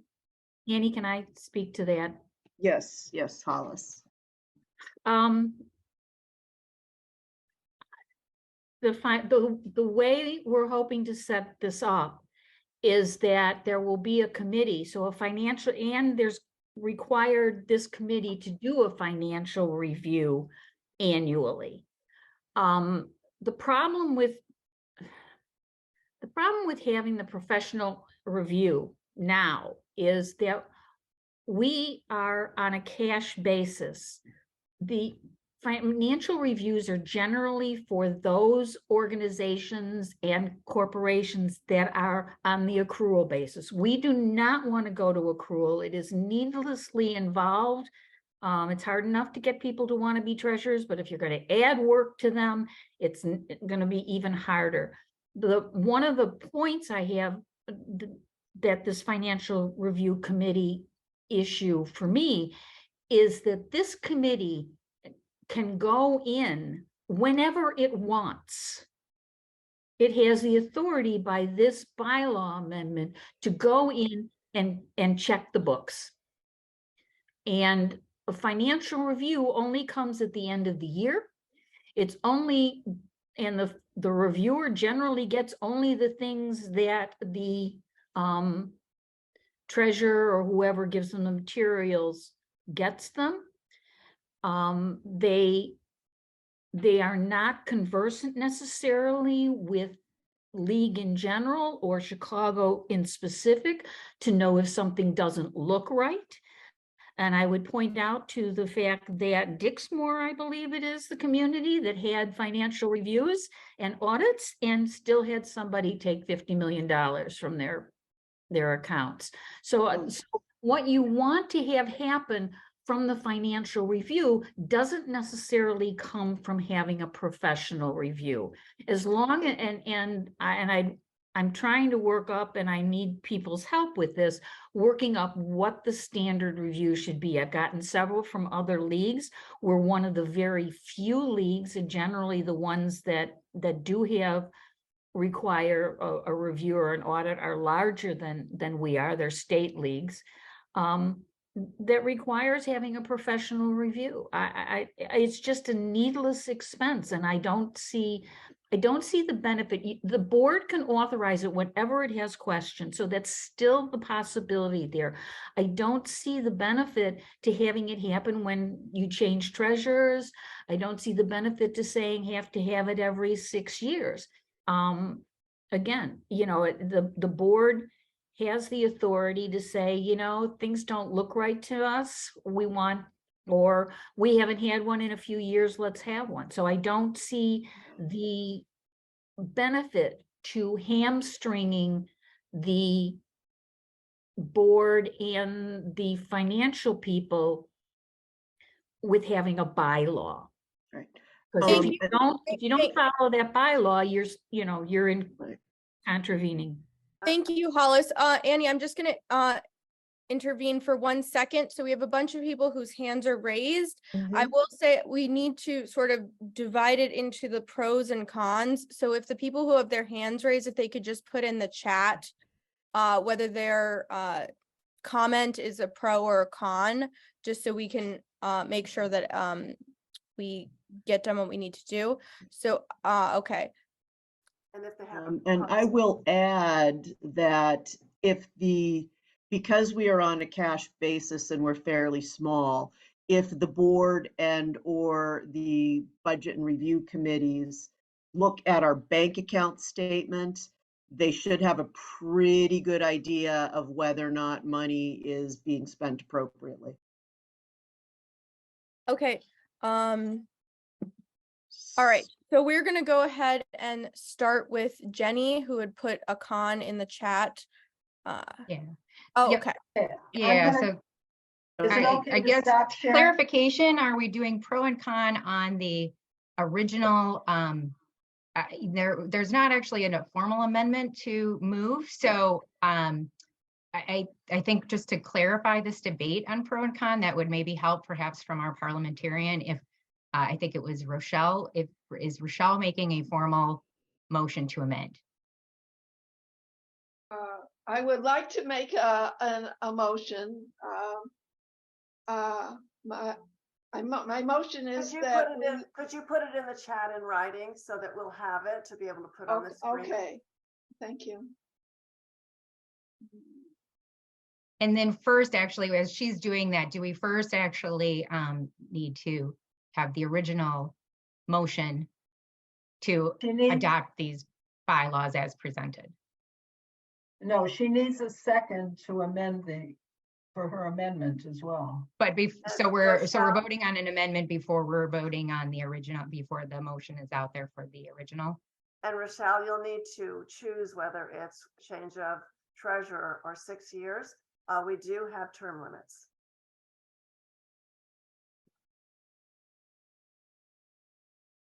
Okay. Do we want to separate these out so we can vote on the other ones and get them out of the way? While people are. Is there any other discussion on the other bylaws amendments, or is this the only one that there's continued discussion on? I think Chris is trying to make an amendment to the one that is the amendment to the bylaws. I see that she has. I mistyped and said 9 when it should have been 11. This is hard to go back and forth. Yeah. The different screens, but the motion I put in is that to amend the amendment, and it should be Article 11, to add a sentence. The board shall notify members in writing within 30 days of any such amendment and update the website. I second that. Great. So if there's no discussion on that motion, I will move to adopt it by unanimous consent. Great. Thank you so much, Pris, for that. Okay, so we are at this was. We have Rochelle's amendment that you have to consider. So we finished with the other article. Here is Rochelle's motion. LWV Chicago will have a financial review upon the end of the treasurer term or every 6 years. You're going to have to choose. Treasurers can only be in place for 4. No, well, no, she's saying that if you have treasurers who goes 4 years, at the end of those 4 years, you have an audit Then you or remove the review. or 6. Then remove the or 6. It's a moot point. Well, then you'd end up having it if you have sequence of treasure. Well, never mind. It's getting. Rochelle, do you want to amend your amendment, your proposal? Because as it stands now, the 4 years and the 6 years and the end of term are contradictory. Oh. Okay, Margaret. We have a motion from Margaret to separate the articles for consideration. I second. Jenny already seconded. So let's go back to the remote meetings as the first one. yes. So let's start with that one. Call the question. Thank you, Helene. So unless there's any additional debate, I will move to adopt the edit to Article 5, Section 3 for remote meetings of the bylaws And if there's no other discussion, we'll adopt it by unanimous consent. Great. We had already, we didn't do this one yet. No, we didn't do any of them. This is the second, no. Okay, so unless there's other discussion, wait, can you just scroll up a little bit as to what the, for Article 5, Section 7, subsection A, standing committees? I move we adopt by unanimous consent the addition. Okay, we can move on to same section, but under subsection 3, unless there's any other discussion, I move that we accept this edit by unanimous consent. Okay, next. Bylaw review at the end. Did we adopt it? We Is- adopted there was one that we Yes. adopted earlier that was this one. Yes. So we had already adopted it. So now we are up to the financial review section, and that is the last one we need to vote on. Well, we have an amendment to that, though. A possible amendment to that. We need to vote on Rochelle's amendment. Right, and that's where there was going to be the discussion of pro and con. Come on. Right. Wow. Given where we are at now, we had Jenny, you were up for con. You had said that first, and then Sharon and Margaret. Do any of you want to take back your thing, or you want to? Okay, so we'll start with Jenny on that. Yeah, so I would just say that I am not in favor of making that amendment. I am in agreement with basically the points that Annie and Hollis have outlined. Having served as a treasurer at the state level and the assistant and working as your budget committee chair, and actually being a former CPA myself, I do not see that there is added value to the league at this time, given the size of the organization. To add this, it's really creating an administrative and costly burden that I believe the membership can manage through through the formation of this proposed committee. Okay. Then we have a pro from Sharon, I believe is next. Yes, thank you. My original con was to the original change. Just a point of information, was there ever a second to Rochelle's I amendment? second it. Oh, I'm sorry. Okay, thank you. I didn't Sorry. put it in the chat, but I will second Okay. her motion. Okay. Seconded Chris's amendment, going back a step. Who seconded Chris's amendment? I did. Who's Yes. aye? Hallis. Yes. Chairman Shirley. Sure. Let's get these into the chat, please. It'll be helpful for our note takers, for Shirley in particular.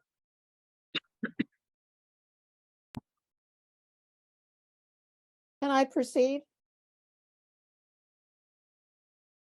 Yes. Thank you.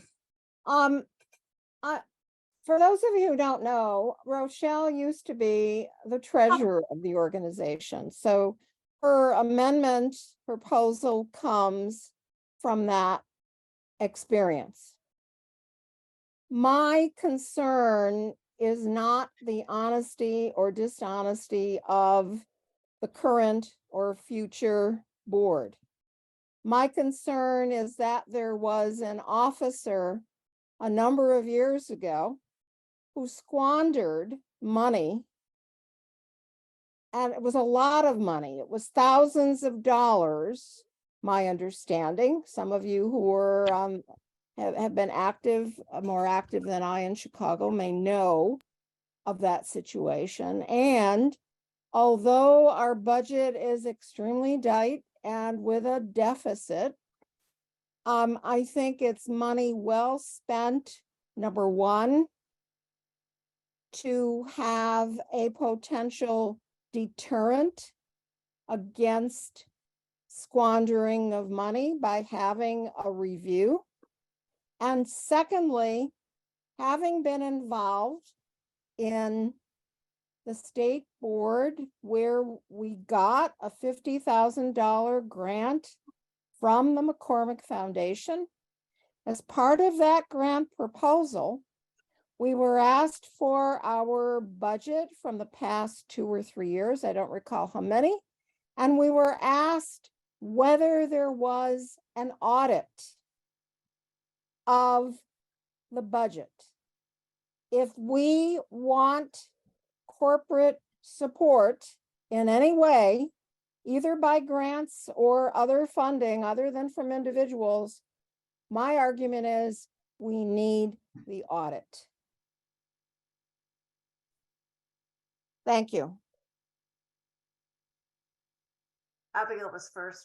We should let Abigail go, and then Pris is second, and the cons that we can add a throw in between.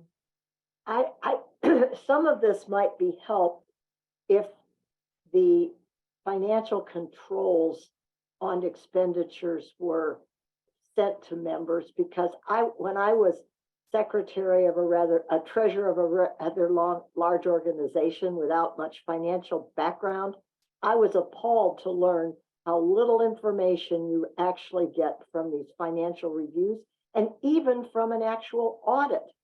If someone is, what it seemed to me, if someone was squandering money, there were lots of places someone could take in money and not report it, or spend money in a way. So I think it's financial controls as much as any kind of financial review itself. We have a Okay, we have a pro in the chat. So before we get back to the cons, con, Abigail, is that you don't like this motion. We need two people who, con is that we need two people who don't like this motion. We've had. No, I'm speaking against Rochelle's amendment. That's what we're talking about. Okay, that's just, so I would hope I would. People who are con to the amendment. Yes, I am con to the amendment. Oh, I'm a pro, this is Margaret Herring. I put in con because I was opposed to the language of the committee put forward. I'm very much in support of Rochelle's amendment. I was on the board when the debacle happened. Now, we went, brief history, around the turn of the century, a long time ago, the league experimented with split boards. We had a program board and we had basically a business board. And the business board was made up of people, there was one member of the program board on it, and the rest of them had no league experience. We had an executive director. We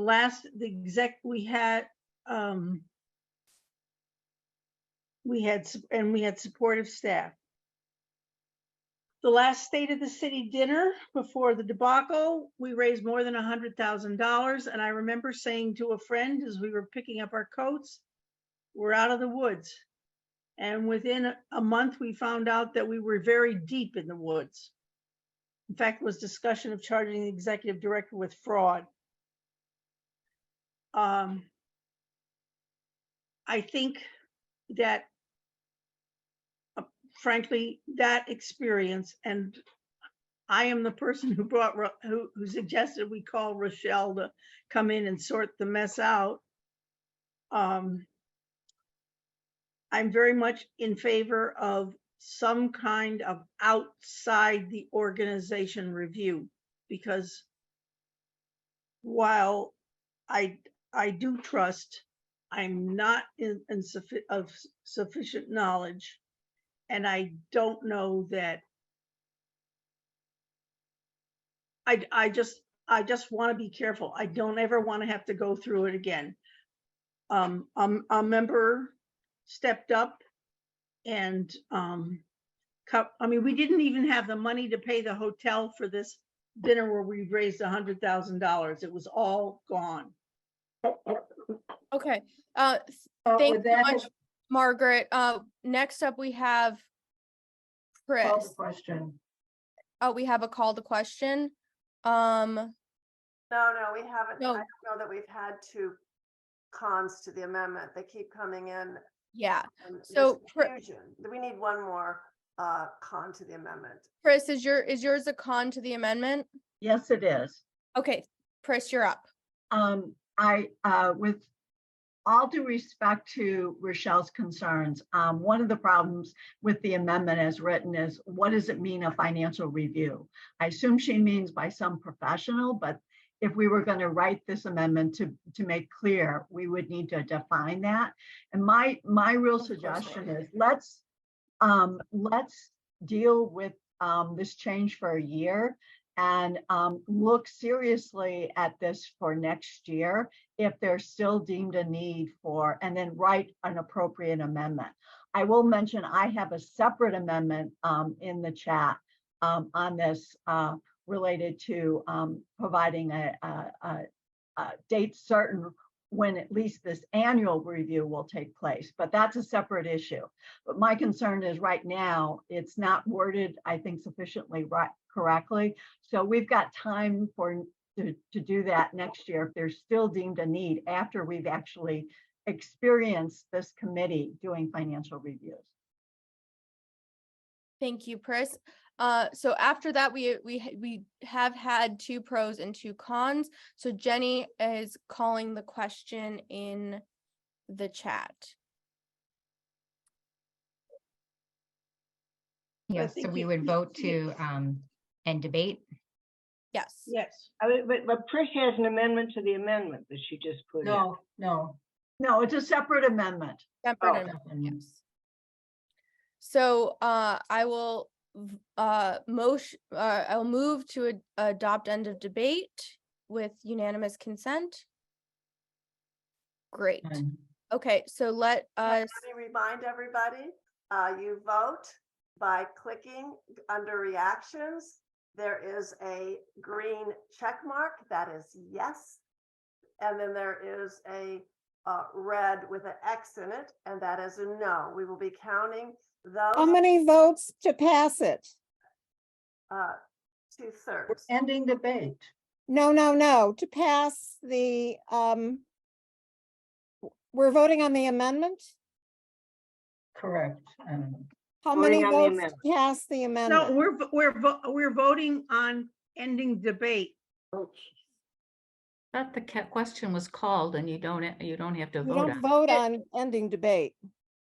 Yeah, we had already, the debate had been ended. This is voting on the Rochelle's amendment. amendment. Yeah. And so the how many amendment is votes up on are the- needed on this? 2/3 to change. 2/3, thank you. Okay, let me see if I can go into participants. I don't like that I'm sharing my screen. It makes things hard for me. I'm trying to get rid of all of the votes so far since there's confusion.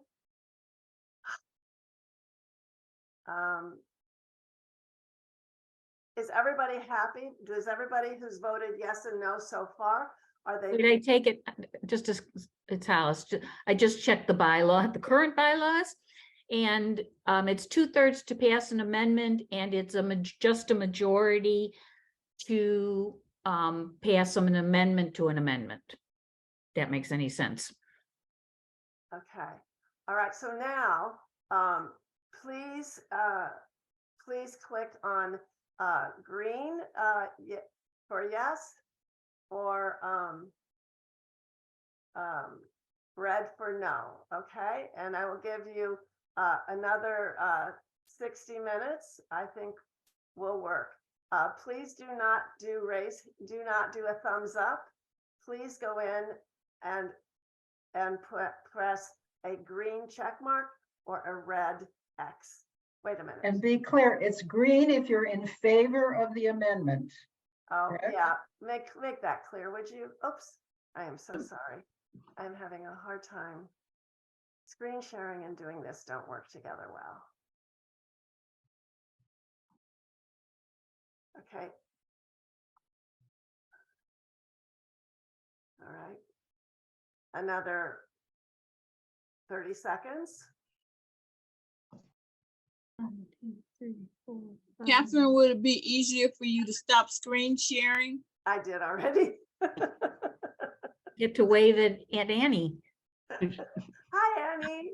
Hello. We How missed were the you. wedding- I'm so glad to see you. We got to get some Thank you. in-person things going.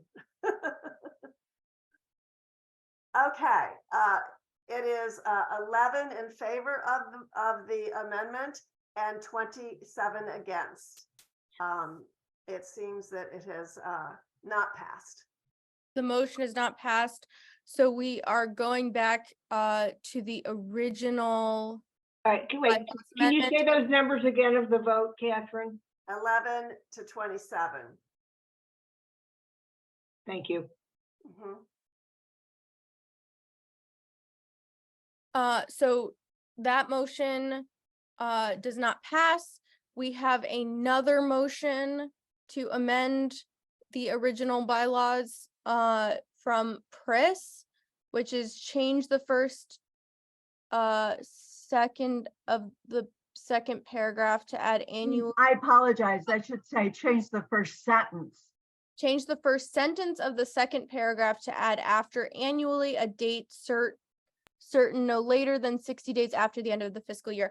Can Annie or whoever had the bylaws screen up, can you just Here. share it again so we can see the sentence for Sure. everyone? Thank you. Chris, did you put that the way you wanted in the chat already? Yes, I did. You Okay. just took it down. Lost it. Scroll down. You need- It's very end, It is the, at the very end, no, after it's, this. it is that second paragraph. Go back up, the second paragraph of where it says the committee shall at least Oh, okay. annually. Third paragraph. Here of we it. Okay, is there a second to this amendment? This isn't an amendment. Oh, yes, it is. I'm sorry. Yes. So we have a motion to change the first sentence of the second paragraph to add after annually a date certain no later than 60 days after the end of a fiscal year. So that is the motion. Do we have a second for this motion? I'll second. Who is that? Shirley. Can I speak to the motion? Yes. I just want to, right now, it's very vague as to when these reviews are going to take place. I know they can be done more than annually. This paragraph requires annually, but I thought we should have a date certain so everyone knows when the committee. I'm not wedded to 60 days after the end of the fiscal year, but that seemed like a reasonable amount of time for this report to be sent to the board. So that's why I put that in. Okay, thank you for that clarification. So we had already had a second for this. Is there any, so I'll open the floor up for debate on this amended motion. If you have something you'd like to say either pro or con to it, if you could just put pro or con in the chat with your name so we can follow it. Can you just repeat that motion one more time? I'm sorry. Yes. I'm So not in this- following it. In the second paragraph, the first sentence, Chris wants to just add after where it says annually, that it should be no later than 60 days after the end of a fiscal year. And that's not necessarily an audit, that's a report, correct? Yes, that's the report that's in this, that's Yeah. referred to here. Yeah. Yeah, that was my question. Thank you. Okay, so if there's no debate on this, I will move that we adopt Pris's motion to edit the amendment by unanimous consent. Do we have anyone who disagrees? Okay, great. The motion will pass. Thank you so much. And I believe we have now voted on everything in the bylaws, or no, we need to go We need to vote on the actual bylaw. We need to vote on this one, yes. Okay, so can we just scroll up to, okay, so with that, is that the section, can I just see what the section or the, okay. So No, we it's- already did that one. Can we scroll down a little bit more? Helen, go to the one that has to do with the budget review. There we go. Here we go. So wait, whoop, Financial up, review. up a little bit, up a little bit.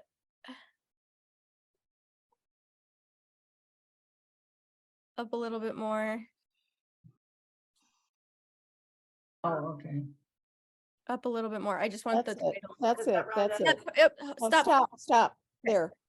All right, so I move that we adopt the bylaws change to Article 11, if that's the right Roman numeral. 9, sorry. Financial Administration, Section 2, Financial Review. You're gonna have to vote. on it. And it should be as amended. As amended. And by unanimous consent, I move to. I want a split vote, please. Okay, Thank you. Recorded vote.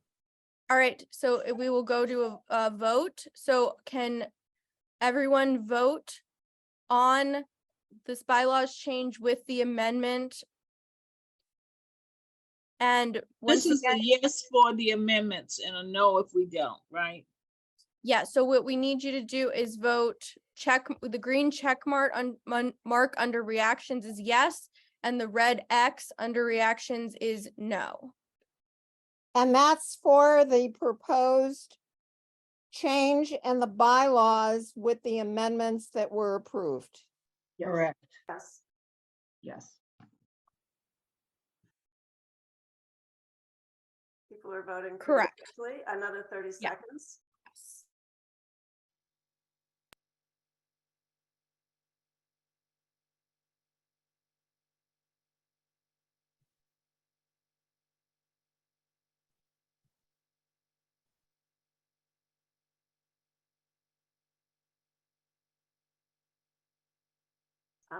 I think we can announce the vote. It's 34 in favor and 4 against.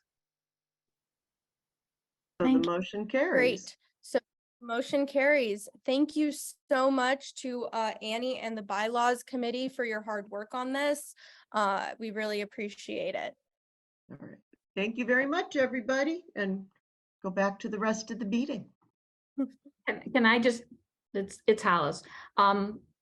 By the way, the report form has to be put together. So if there's anybody who wants to work on the questions that this financial oversight committee should ask and we'll look into, just email me that you're interested and we can get together on Zoom and put some, so that they have a track to follow and it's easier on them. Okay, that's it. Great. Thank you all. Thank you so much, Hollis, for that. So just, if anyone has any follow-up, email Hollis. All right, next up is our nominating committee. So I am going to turn it over to Melanie. Hi, I'm Melanie Nordstrom. I'm chair of the nominating committee this year, and I'm happy to be here today to tell you about the exciting new slate of potential board members.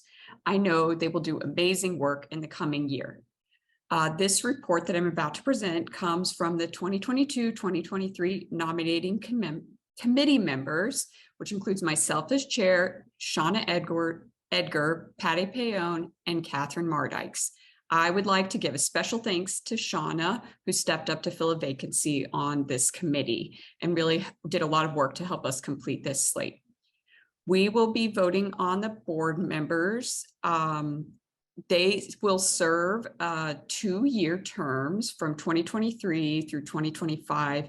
You can find biographies about each of the board members' background and their portfolio in the meeting materials. Before reading the slate of nominees, I would like to thank all of these people for agreeing to run for these league leadership positions and sharing their time and expertise with the league.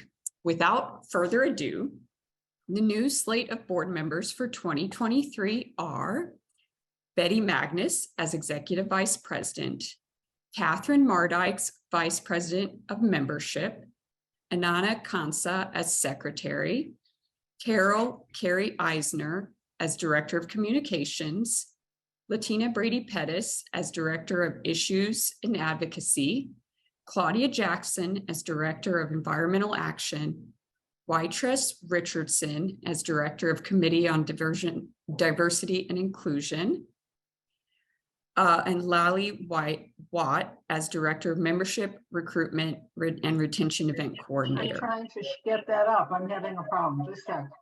I have it up, Helene. Okay.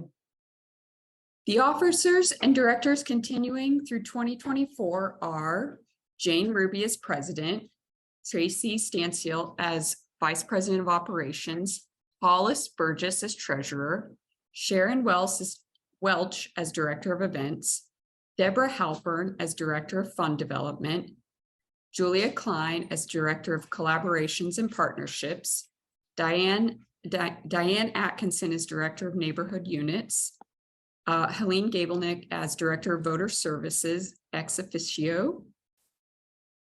And finally, the slate of members for the nominating committee for next year are Patty Paone as the chair, Victoria Cordero, and Shauna Edgar.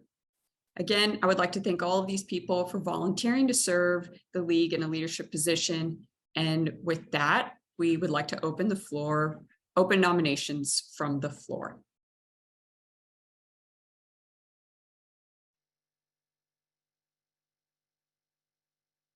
So am I okay to go? This is Claudia Jackson. Yes. Okay. So this is a point of clarification. What I understood I was agreeing to with the director position was fulfilling Debbie Halpern's the year left in Debbie Halpern's term. So my understanding was 1 year for the environment director position. Oh, I'm sorry. I didn't realize that you didn't realize you were standing for a full term. Claudia, is that a problem? Would you be willing to stand for the full term of 2 years? Well, pursuant to the fact that Debbie is fulfilling someone else's term through 2024, I'm going to say no, because I would rather be able to have the option next year to sign up for 2 years if I would, if that works. Would you be comfortable running through the full, sorry to be negotiating. Would you be comfortable running for the full two years? And if you would, you could resign that position and we can replace it a year from now? I find that to be a negative way to do it, but if that's the way you would be more comfortable, I could, I suppose, live with that. But I just wanted to be known I'm technically signing up for the position through 2024. And then we can agree upon whether I'm suitable for the position going forward. Yeah, that would be helpful in terms of the way it's been set up, and you could evaluate. We can have a full discussion all along the way, actually. Okay. Thank you, Claudia. I really appreciate that.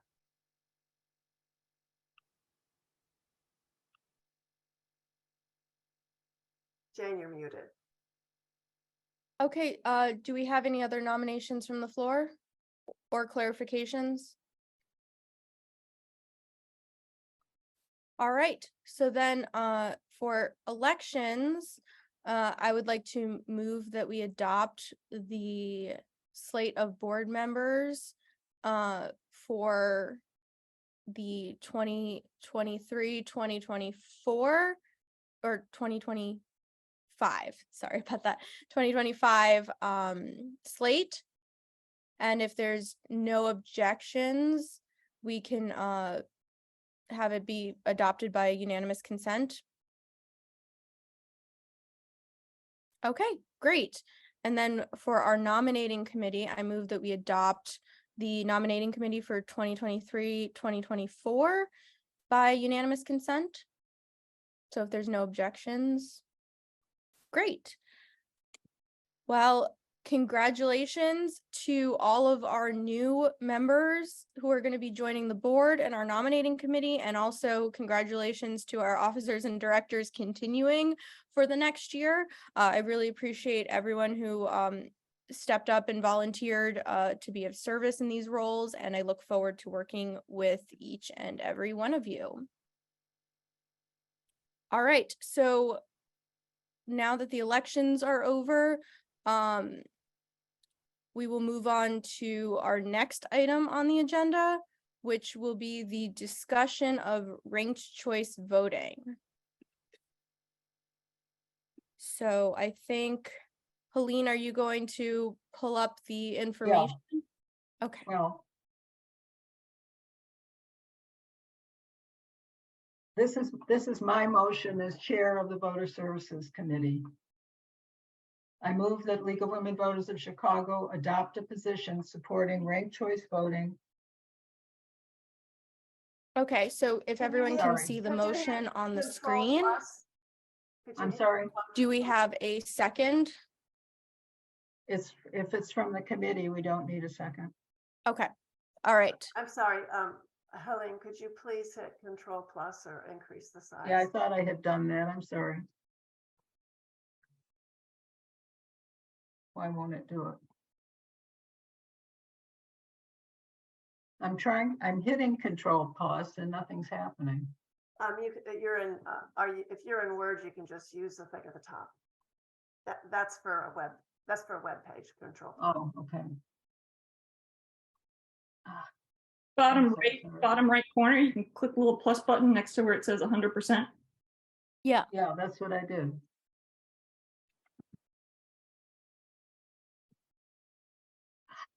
I'm so sorry. Yeah, just increase the font size. That's fine. Do what you're just doing. Increase font size to 16.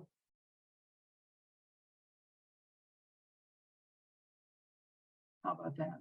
Okay, Is that better? so can everyone see that on the screen? Yep. So Okay, I'm sorry. the committee, Okay, yeah. I move that we adopt a position supporting ranked choice voting for municipal elections in the city of Chicago. In support of this, there has been explanatory materials on the Chicago website. A subcommittee of voter services already exists. These are the people who are on it. And we certainly would like additional members to join that subcommittee. And it will meet, and then they will provide information and propose actions to be taken by the board and individual members in terms of advocating for this position.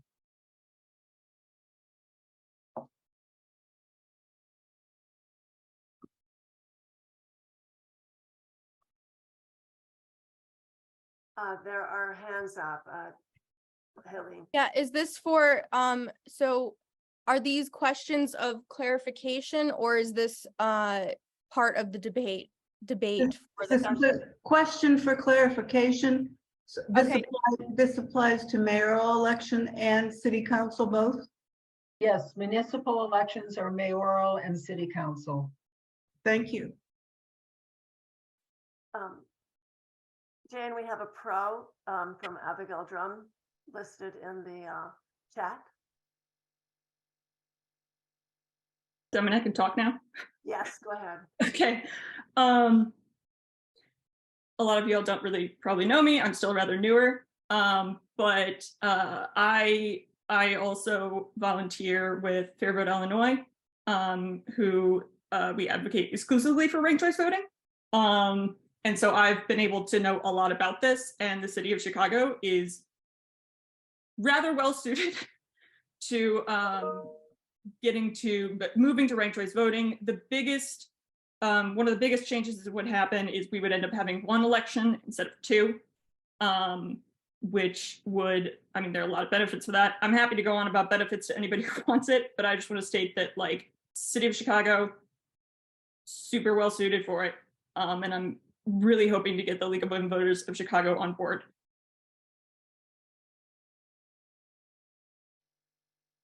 Great, thanks, Abigail. Okay, Uh, there are a lot of pros in chat. I see no cons at this point.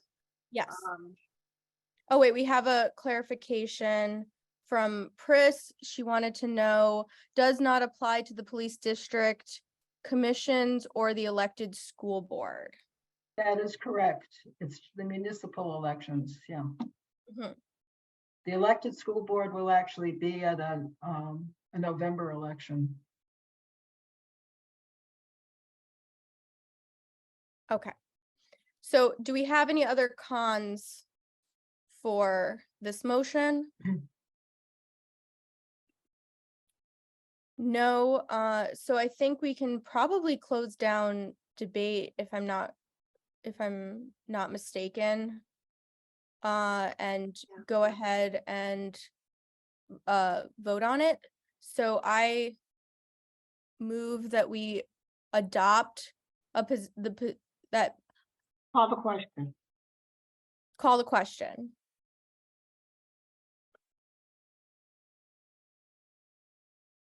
Okay, Jenny seconds it. All right, so debate is now closed and we can go back to moving to adopt LWV Chicago. Can you pull up the screen again, Helene, 1 second? I just want to make sure we get the wording right. I'm sorry. Oh, Yeah. Just for clarification for everyone. I've cleared all the voting is cleared. And when she gives you what you're voting on, you can put it back in. So if you think you voted on anything, you haven't. That was just the question. So I move that LWV Chicago adopt a position supporting ranked choice voting for municipal elections in the city of Chicago. And I will, for voting on this, under reactions, a green check mark is in support and a red X is against.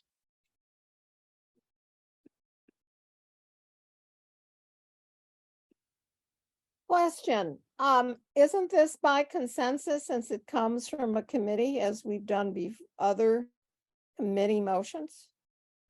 We have to vote. We could, but here we're doing real well here. Just So there's a 30 more formal seconds split to vote on this? 30 more seconds. Somebody asked to vote on it.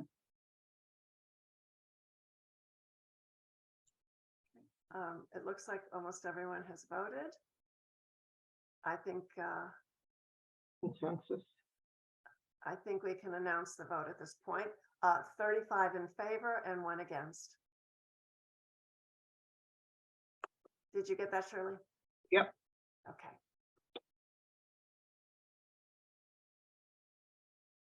I don't see an against on my screen. Well, there was one. Okay, I believe you. Yeah, there was one. Good And if job, anyone, Shirley.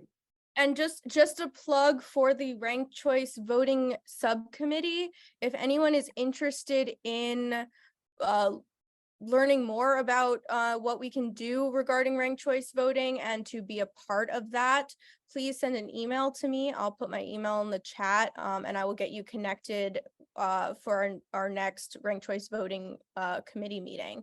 Thank you so much to everyone, and I very much look forward to pursuing ranked choice voting. All right, so we are almost done with our meeting, and now we will take directions to the board. So if there are any directions, could you please put those in the chat and we will read them out loud? We do have a direction to the board from Margie Gilbert. It says, please study and issue guidance on how we should honor our grassroots position. For example, when government principles can be used to advocate when there is no position on point.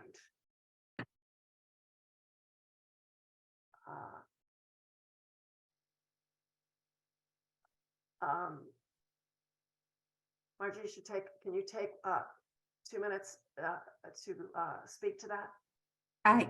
Yes, whoops, I think I'm still on mute. No, You're not. unmuted.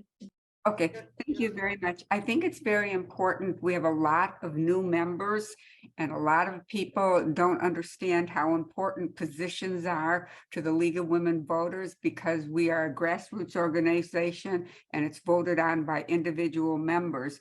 And it's very important that we honor the principle that our grassroots determinants. And when you can just advocate based on principles of good government, they're very loosey-goosey. What's good government to one person isn't necessarily good government to another person, because most people are in favor of good government. It's the question is, what is good government? So I think we should have clarification on when we can advocate when there is no position on point. And that we should educate our members to the importance of honoring our positions.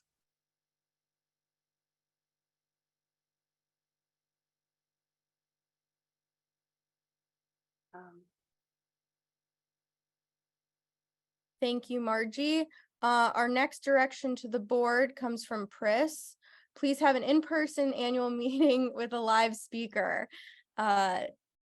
And yes, we will. It's a little too early to start planning for next year's annual meeting, but we'll definitely consider that. I know it's been hard with COVID and uncertainties around that.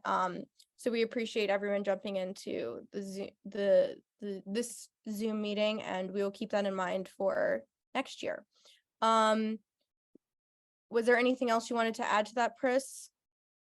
No, I'll just say probably the speaker ideally would be on a Chicago issue. Yes. Betty has something to add to that. She Yeah, said, Betty. If there is an in-person annual meeting, can it also be hybrid? That will be definitely be something that we will take into consideration, Betty. You know, we don't know what the climate around COVID or other things and people's sensitivities, so we will do our best. And that's definitely something the new board can work through moving forward. So we had some agreements on that. Okay. Abigail wants more in-person meetings, so we'll add that to the other direction. And she has a different one down below that I was. Yeah, are all letters of advocacy sent by LWV Chicago available on the website? Yes. So I assume you're referring to when we send out a letter to like aldermen or to like a newspaper or something.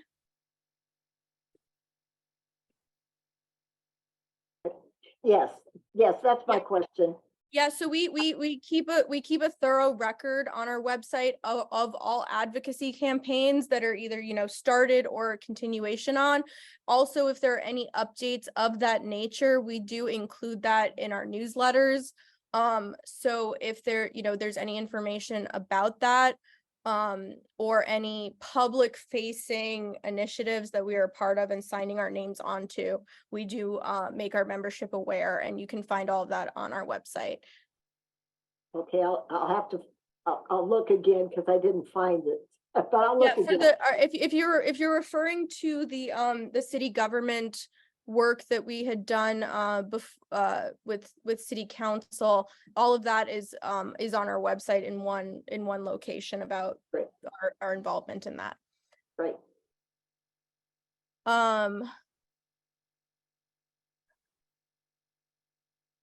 From Carrie, consider having an public discussion open to all Chicagoans in appropriate in-person venue, virtual and ranked choice voting. Yes, we will definitely be working on that. We are going to be doing a lot of our ranked choice voting work with Fair Vote Illinois, and that is something that I've spoken with the Fair Vote Illinois director on, about doing an event hopefully this summer around ranked choice voting. So, you know, just stay tuned for that.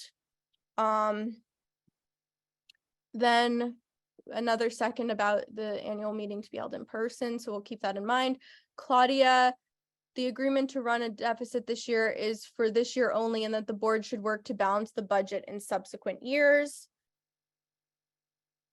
Okay, yes. In the proposed budget itself says that there's a 3-year trajectory.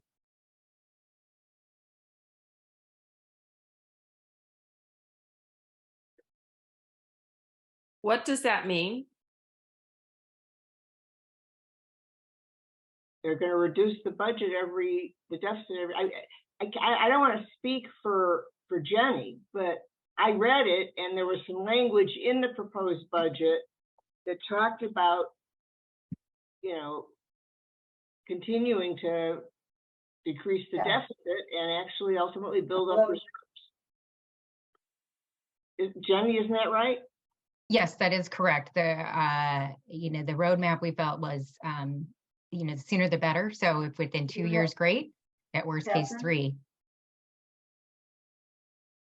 The reason I'm putting this in there is we agree to add additional expenses. So I don't exactly know how to write this. I'm not good at this, so maybe someone can help me. Trying to reduce expenses, you mean? We added 5,000 in expenses this year. It was one of the amendments to the original budget. The first amendment was to add additional 10,000 in fundraising, and then we added a $5,000 expense. And my issue is that was for 1 year only. And we need to figure out how to make that not an ongoing issue, which we can do. I just feel we need to talk about that. I think, Alice, I think it is, at least in the financial aspect job, a priority to look at all of the ways in which we can save money going forward. We've moved to Club Express. We've done some other things. So we are focusing on it. I think our space needs, one of the things you mentioned before, we as the new board, we've kind of waited on a couple of things because we are going to have a new constituency on the board, but I think that'll be a top priority is getting some new ideas for ways to save money. Catherine mentioned it before, looking at ways that the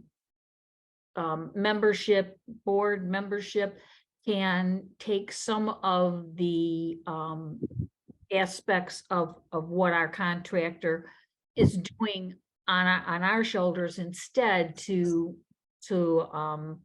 cut down on the hours. All things. So we need to, what the new board needs to do is look at the options and prioritize them. That okay? Understood. And I just want to make sure I'm being clear, because again, I'm not good at writing these things. I have no issue with the expense we added or the reason we added it. The issue was we added an expense. Right. That's my issue. It's not what it was for. And I think everybody is aware my biggest issue is the rent we pay.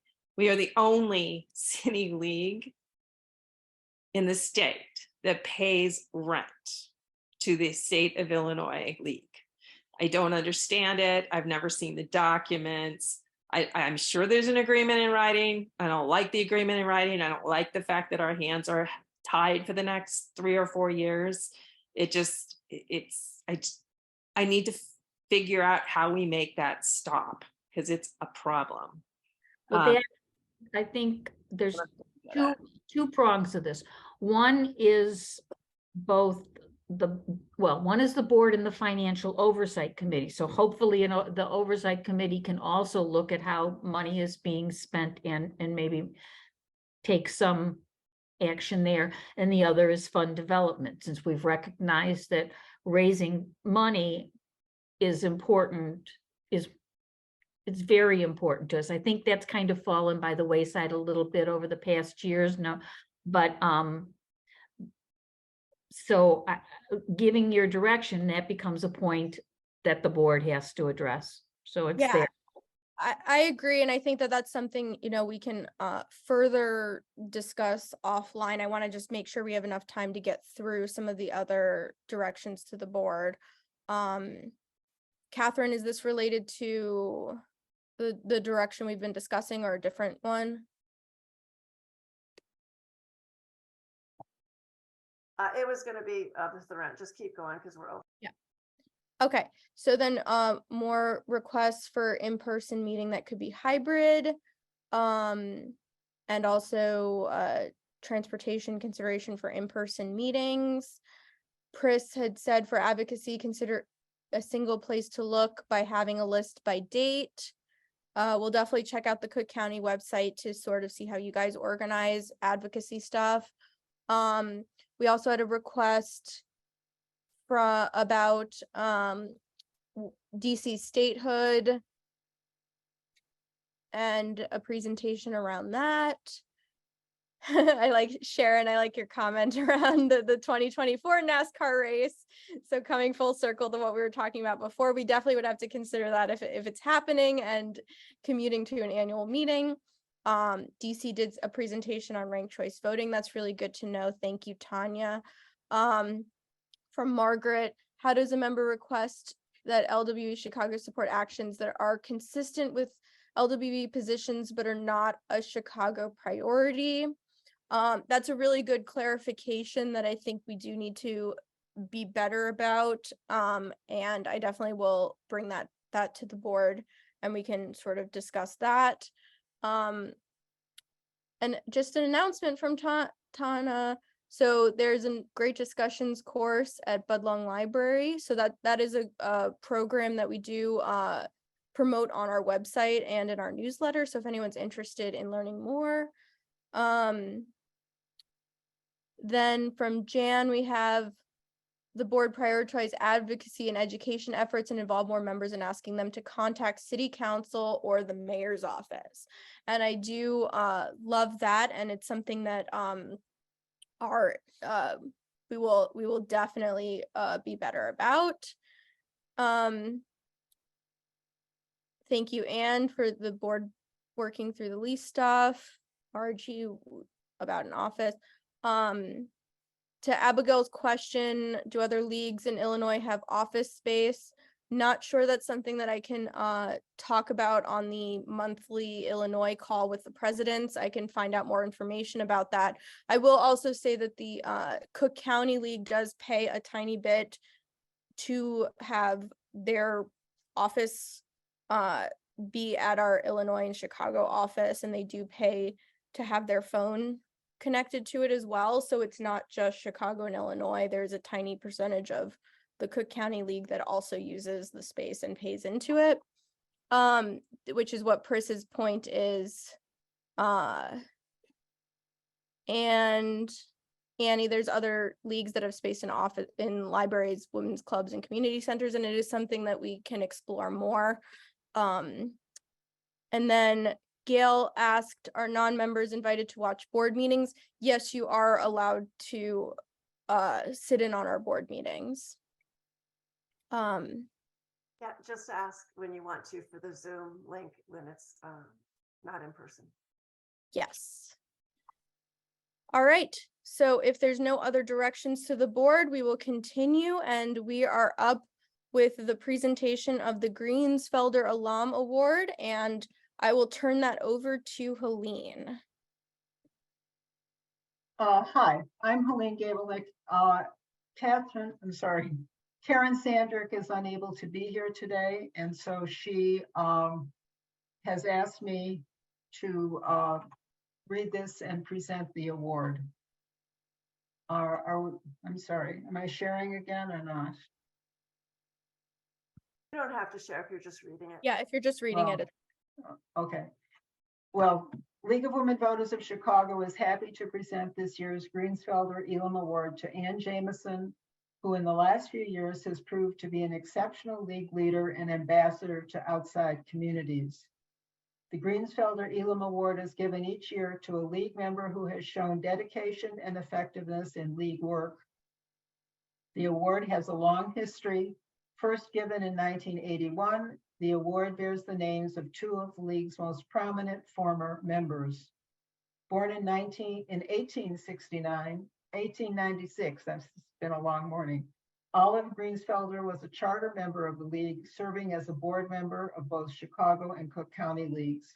A child welfare activist, Olive served on the Illinois Child Welfare Commission and continued her advocacy for funding daycare up until her death at age 84. Eleanor Elam, the second recipient of the award, was Chicago League president from 1972 to 1977, a regular city council and committee observer, and financial watchdog. She is credited with finding and alerting the Harold Washington administration of a $1 million error in the city's proposed budget. The awardee this year is Ann Jameson, the 2023 recipient of the award.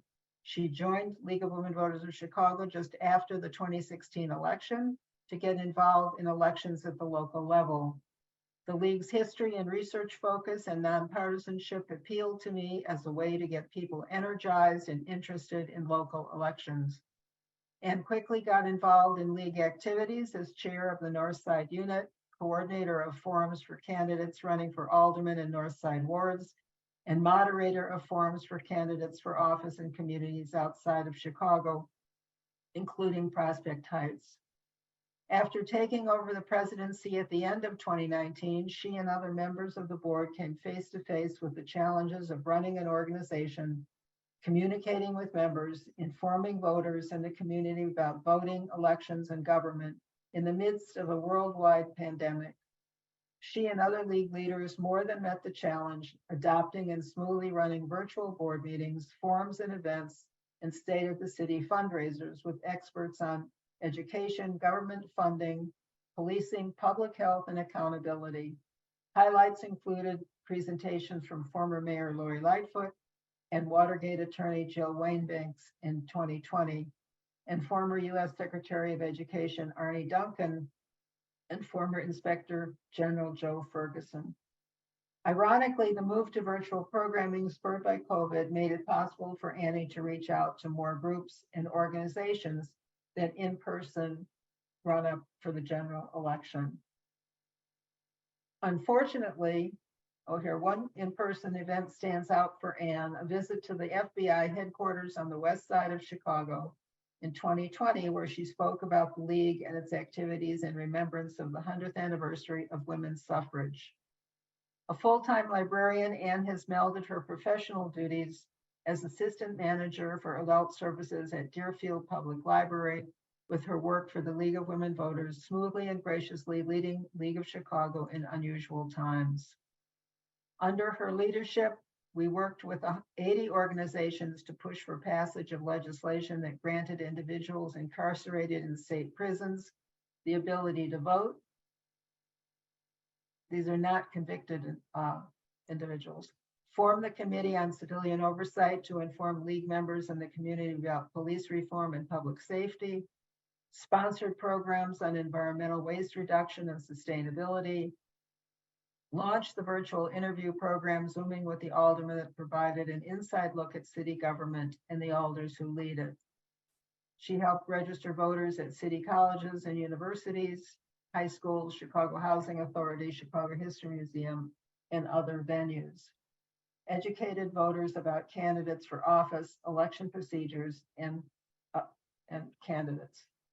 Please join League of Women Voters of Chicago with expressing our gratitude to Ann for her leadership and our pleasure in naming her recipient of this award.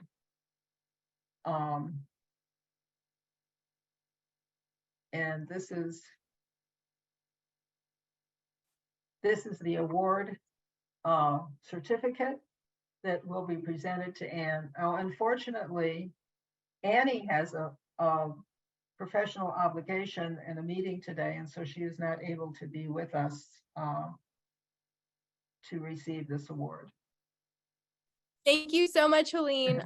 And thank you so much to Ann Jameson for her service to the League. And we're sorry we missed you today, but we really appreciate it, and congratulations on the award.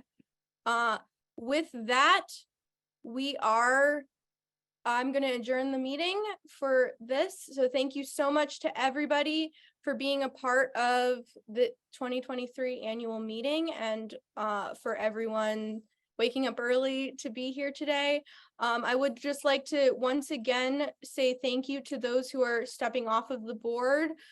We really appreciate your service, and we hope that you still continue to be very active League members. And congratulations to everyone who will be joining the board. Not this little guy, he's still a little too young, but maybe one day. But if everyone who was newly elected could just stay on the Zoom after the meeting very briefly to go over a couple of new board things, that would be wonderful.